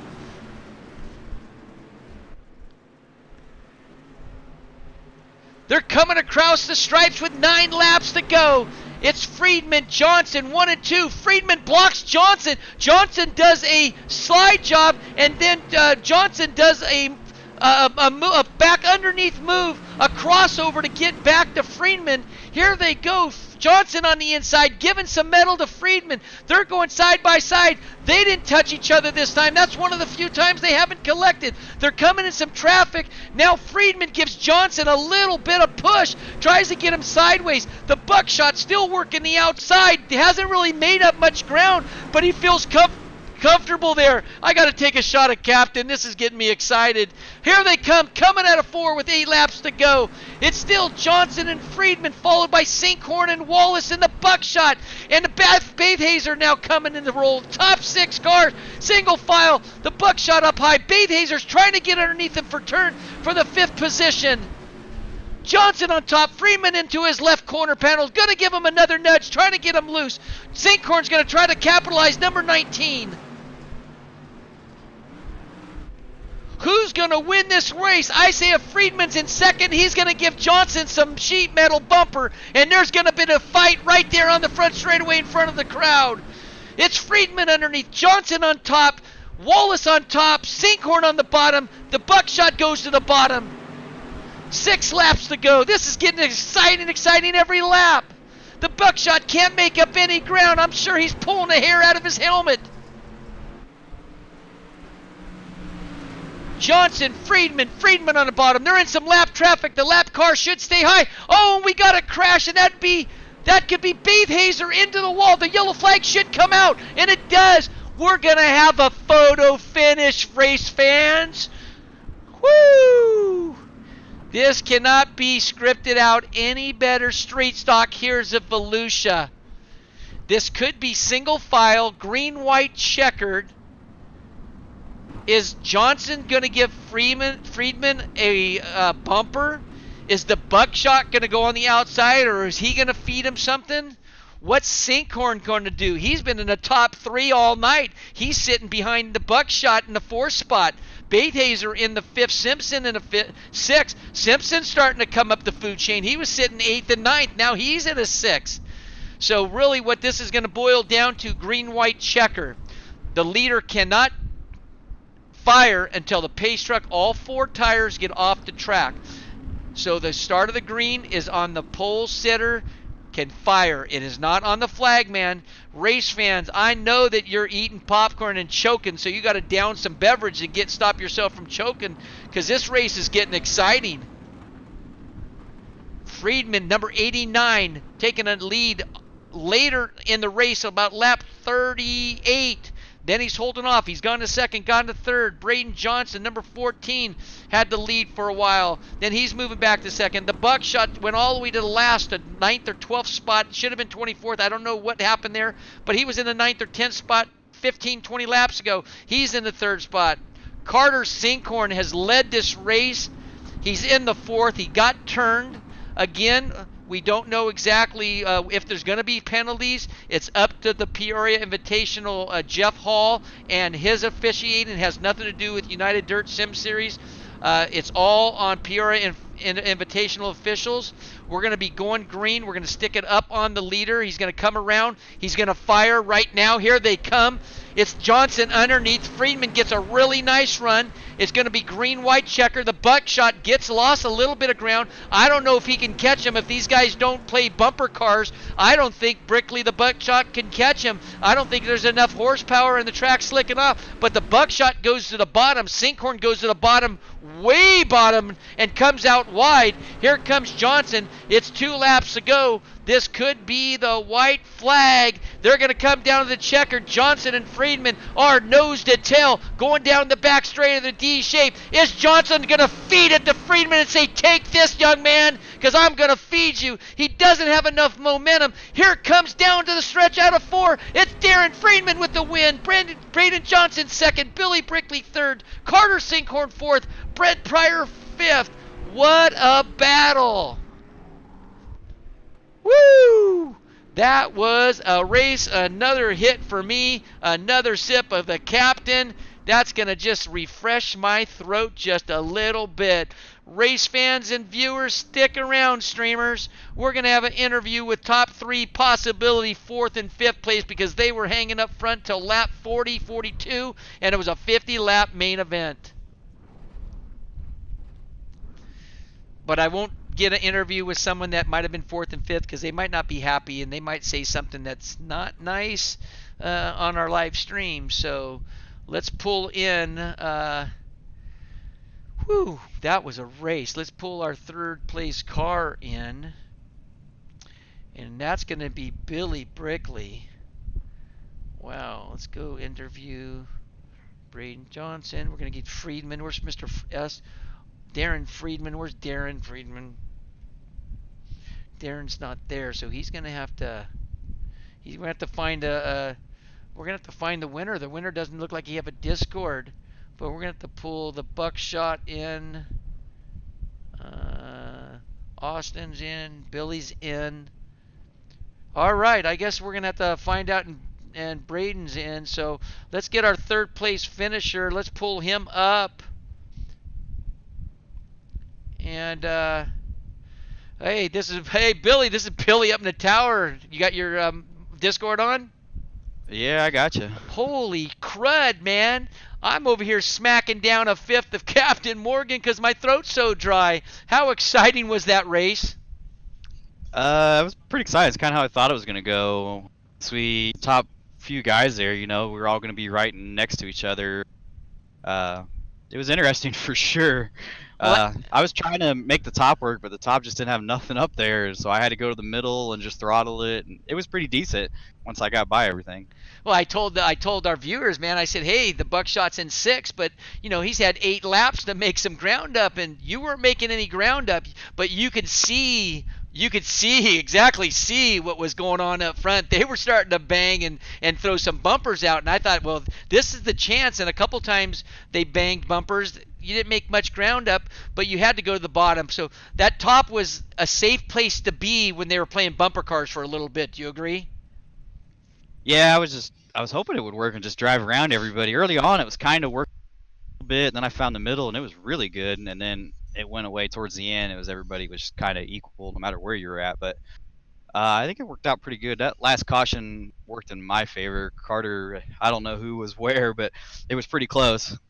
Yeah, it was a tough break for Carter Sinkhorn because Sinkhorn had he led a lot of it, and he was up front a lot of it, and he got turned, and I don't know the whole I didn't catch the whole picture of it all, so it was a tough break for Carter.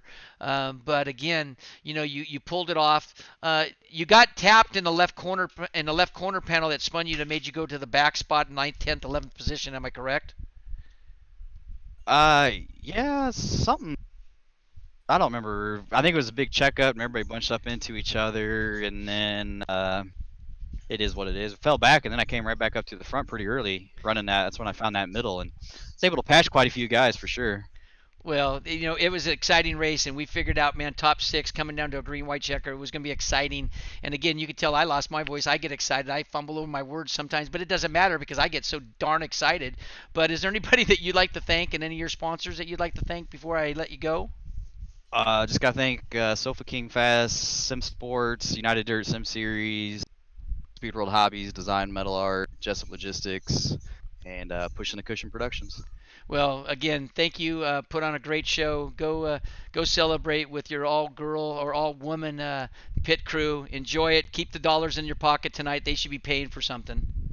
Yeah, gonna have to go to Hooters and enjoy some wings for sure. There you go. I'll be right with you, man. I'll be flying out of here. I already got flown to Fairbury. I don't know if you heard, but when I got off the plane, the sign said, "Hey, Billy Idol, you have a plane to have to catch to Volusia." Nobody told me I had to get back on a plane. I spent 11 hours on a friggin' plane just to get over here to Volusia. So, hope that don't happen again. Nah, we can just go down the road about 30 minutes to Daytona, and we'll go eat Hooters down there across from the racetrack. All right, man, and have some wings. Thanks, buddy. Good luck, and thank you. Thanks, Billy. See you, buddy. All right, we're going to go to our 2nd place car, and that's going to be Braden. Braden, this is Billy Idol up in the tower. You got your Discord on? Yeah, what's up, guys? Hey, man, what a race. What can you say about that race? I mean, that was a terrific race, and there was bumpers thrown and sheet metal bending. I mean, what a race. How'd you feel? How'd you really feel when it came down to the last 3, 5, 6 laps, being in a position you were in? Oh, I don't know. It was a pretty crazy race for some street stocks around here. The track came in perfect, and it was an awesome race. I didn't even know what to expect. One lap I was in third, one lap I was leading. I honestly didn't even know what to expect. I was just holding tight till the end. Well, I tell you what, I mean, you were like a yo-yo in the last 10, 15 laps, but you were doing a fine job leading. You got a little bit of a bumper here and there, but it was great race, and the viewers loved it. We had viewers coming on late in the race, and the counts of viewing for your Peoria Invitational went up. That's awesome.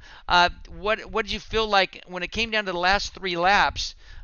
Did you feel like you had something to at least try to throw a slider, or just these things just didn't have enough power to try to get close enough on a jump, since Friedman actually had the right to jump at any time and fire? Yeah, I mean the track was so slick and everything was so close, and Darren was so good. I don't know where he started, but I know he was behind me at the beginning of the race. But he was fast. He knows what he's doing when it comes to this place, and I don't know. I thought I had a really fast car, but I knew I couldn't really clear the slide job because we were kind of running the middle. So I just kind of held tight. I didn't really want to take him out or anything for the leads. So it was a fun race. I'm happy with second. Well, that's awesome. Next week we go to Knoxville, the historical Knoxville, running the 410s. Tell me a little bit about yourself. Do you run real cars? Do you still race? Or are you retired or what?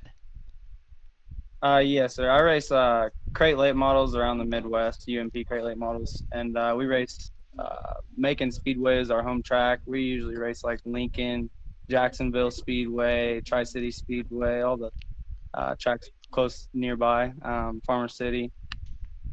Well, that's great. I know we've talked to you before and we've asked you about what you do before, but again, we get so many new viewers that you never know. The people in your area might know you. They might like you. They've seen you race before, so we always like to give them a little bit of heads up on you guys are doing the sim racing. But congratulations. It should move you up in the points a little bit more. I hope you and the family are, staying safe and everybody's healthy. Thank you for coming out. And before one more, I'll let you thank all your friends and your sponsors. But are you going to feel comfortable in the 410 at Knoxville? Honestly, 410s aren't, or sprint cars in general aren't my thing, but I guess I'll get in one this week and learn how to do it, and we'll see you guys at Knoxville for sure. But I want to thank you guys first and foremost for putting the show on. That was awesome. Yeah, all my friends and family get to watch it and stuff. I want to shout out my buddy Connor Newton. He's watching back at home. Timmy Dick and Hudson Dick. What's up, guys? I know you guys are watching back at home. I want to shout out Tommy Shepard Jr. He's my crew chief. My stepdad Michael Thompson, and my mom and my dad watching back at home. Oh, Thanks right for on. watching, guys. I appreciate it. Yeah, no, we're glad to have you. We're glad. I hope they're viewing and they're watching it because it's exciting. So thank you very much. We'll see you at Knoxville next week in the 410s, and thank you for coming. Hey, thank you guys. See you, buddy. All right, we're going to our winner, and before I introduce him, I'm going to ask him straight up, is it Austin or is it Darren? It's Austin. Oh, they got Darren. Let me see. They never told me, but anyway, it's okay. You were Friedman all night. Hey, what a race, coming on strong, side by side, sheet metal. It was all close and good racing. What a terrific race you did to win that stuff. How'd the car feel? You worked the bottom and you worked the middle a little bit, but did you feel comfortable on the bottom because that was where the only moisture was in on the track? I actually felt like I was faster right up there through the middle. I felt like it started taking rubber about, 15 laps left, and just got really good after that. Well, how did you feel coming down to the green-white checkered? Were you a little nervous or realizing that the cars had not a ton of horsepower, and since the green was on you, the leader, you could fire at any time, and you got that advantage that you have a feeling that there was not much anybody can do, and it was all upon yourself to make that mistake and lose the position? Yeah, coming to that green white checker, I was a little nervous because me and Braden have been bumping doors a little bit, and then all I knew is if I hit my marks right, I don't think anybody was going to catch me tonight. So I did that and held on. Are you from the Illinois area? And what? Tell the viewers that are live streaming right now. I mean, tell us a little bit about yourself. Do you still race? Are you retired? And what do you race? Well, I'm from Forest area, and I'll be racing a sportsman car at Fairbury this year. It'll be my first year rookie season, and hopefully we actually get to go racing. This virus deal blows. Yeah, it's caught a lot of people off guard. But anybody that you'd like to thank and any of your sponsors? Yeah, I'd like to thank my dad and my mom, and the scheme I was running tonight. I don't know if it showed up on the broadcast, but it's supposed to be a throwback to my dad's first modified car. It was kind of thrown together about 5 minutes before hot laps, and it wasn't the best, but it sure did. No, man, we had you on camera the whole time because it was such an exciting race. We couldn't leave you. I mean, we went back to the 4th, 5th, and 6th spot at times, but we kept our eye on you and Braden and Carter. Brent Pryor was moving up. The Buckshot was moving up forwards. It was an exciting race, And we knew when it come down here to Volusia, especially leaving Fairbury, since it got rained out and got flooded, they end up doing some remote control boat racing there, I heard. It was going to be exciting here at Volusia because it was a little bit bigger, and these 2,700-pound cars and lighter, we knew that this Volusia and you drivers had the talent enough to put a good show on. So is there anybody that you would like to thank and any of your sponsors you'd like to thank before you leave? Not really. I mean, thanks for Jeff and all them putting this up. It was fun. Just wish I could have made it last week and might have been up there in the point standings, but had to make that spring fling deal and had a good show. Well, you never know what's going to be given out or what Jeff's going to be giving out. You never know. They might throw away one race and you could be moving up the food chains, but you're going to be going to the historical Knoxville next week in the 410. How do you feel? How do you feel comfortable in that? Not really. I mean, I don't really race sprint cars much. I'm more of a late model modified guy myself. I mean, open wheel stuff's a little bit of a challenge. Well, I know Knoxville. I've just been driving sprint cars for about a month and a half now in sim, and Knoxville dries out with the 410s. But again, the historical Knoxville, you can't. That just being there and learning the throttle control is one of the most exciting things that anybody can do in sprint car history or driving. If you ever want to drive something or want to race something, you have to go to nice Knoxville once in your lifetime. And hopefully I'm going to be going there this year to watch the actual 410s and 360s. So I might leave California for a week or two and might end up now going to Knoxville. But congratulations on the win. Hope to see you next week in Knoxville with the 410s, and thank you for coming out. Yep, no problem. Thank you guys for having us. See you, buddy. Thank you.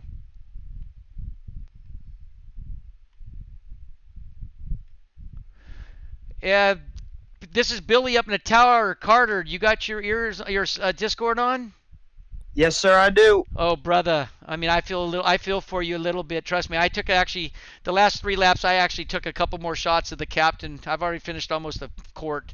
So it's exciting racing, man. How do you feel? What went on? What did you feel that kind of got you back a little bit? That little bump and run? Yeah, I don't know if you caught that. I was coming into 3, and some guy got into the back of me that was just kind of ruined my whole run. I'm pretty sure I led 39 laps of that race, but it's all right. It happens. It was a really good run. I had fun with Friedman and Braden up there in the front. We were door to door damn near the whole. Yeah, no, you were working it. You were working the inside. You were working the outside. And I when that happened, you got a little bit. I think you got ruffled up on the left rear, and that cost you dearly. And you went back to 4th, but I was hoping that you were going to come back, but not enough time. And under green white checker with Friedman and Johnson, the Buckshot, that was a pretty stout top 3. And with the cars not having the horsepower that they have, it was hard for you to move back up in that three laps because you put on one hell of a show and kept side by side, coming back, racing clean. I couldn't be more proud of watching that race. It's too bad that you got the 4th, but there's nothing you could have done really to win that or top 3 without getting kind of a bump and run. Do you agree? Yeah, that's what me, Friedman, and Braden we were all giving each other a door slam here and there just to get a run off a corner. It was really fun. We had no intention of spinning each other out. It was just really good race, and that's what I like about these street stuff. Yeah, no, it was exciting for the viewers because it was just a little bump and run, and that's what you do. Rubbin's racing. Nobody got someone super loose. Nobody got anybody sideways. It was really a bump and run, and you have to do that because these don't have the horsepower. The track slickened up a little bit, but you seem to be a little bit above the bottom. You worked the bottom, but you were working the middle, and it was slickened up pretty good. But your car was actually working well in that. I mean, do you agree? Yeah, I've figured that out over practicing this track the last couple of days. That once the track comes in like this, that middle feather in the throttle is really, really. Yeah, even with the under horsepower, you had to feather it, but it actually, with the tires being so narrow, feathering the throttle is actually wasn't bad.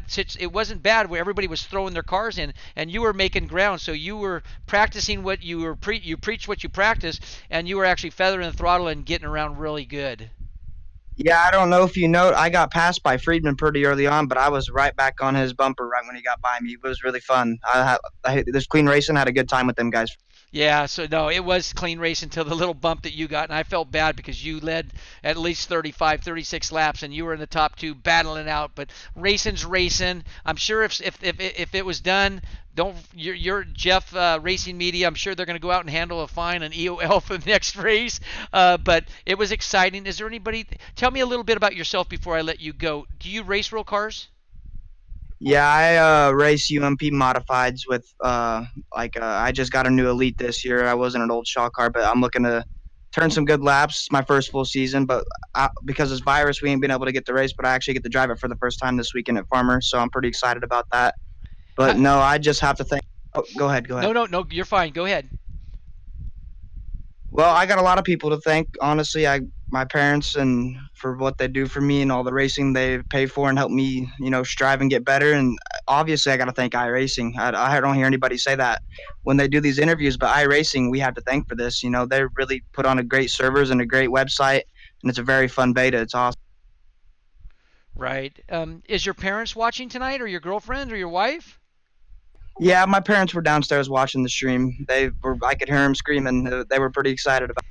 Well, then they know that I was excited because I had to keep touching the Captain Morgan because my throat was drying out. So they know I was excited, and you got a lot of stream time there. But congratulations. I know fourth is not what you want. We're all racers. We want to do better. But the good thing is that you knew you had something for Friedman and Braden Johnson and Billy Brickley, and that's what it's all about. It was clean racing. It didn't happen on purpose. So we all got to sometimes lick our wound and just move on to the next race. How are you going to feel? Are you going to be able to make Knoxville next week in the 410s?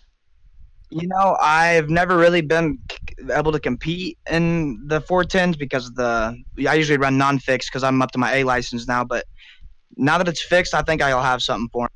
Well, that's good. I'm glad your parents watched. I hope they enjoyed the stream. I hope they enjoyed watching you race.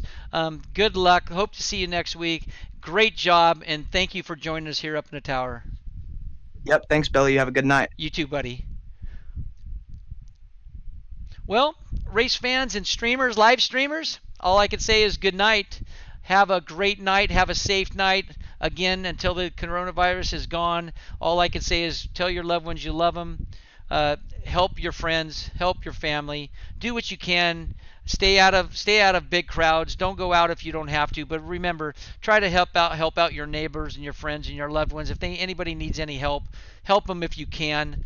Thank you for watching us here at Pushing the Cushion for the Peoria Invitational Dirt Street Stock at Volusia Week 3. Next week, same time, we'll see you at the historical Knoxville for the 410 sprint cars. These drivers will be in a sprint car, and they come from a wide variety of classes that they race. Good night. God bless you, and thank you. Good night.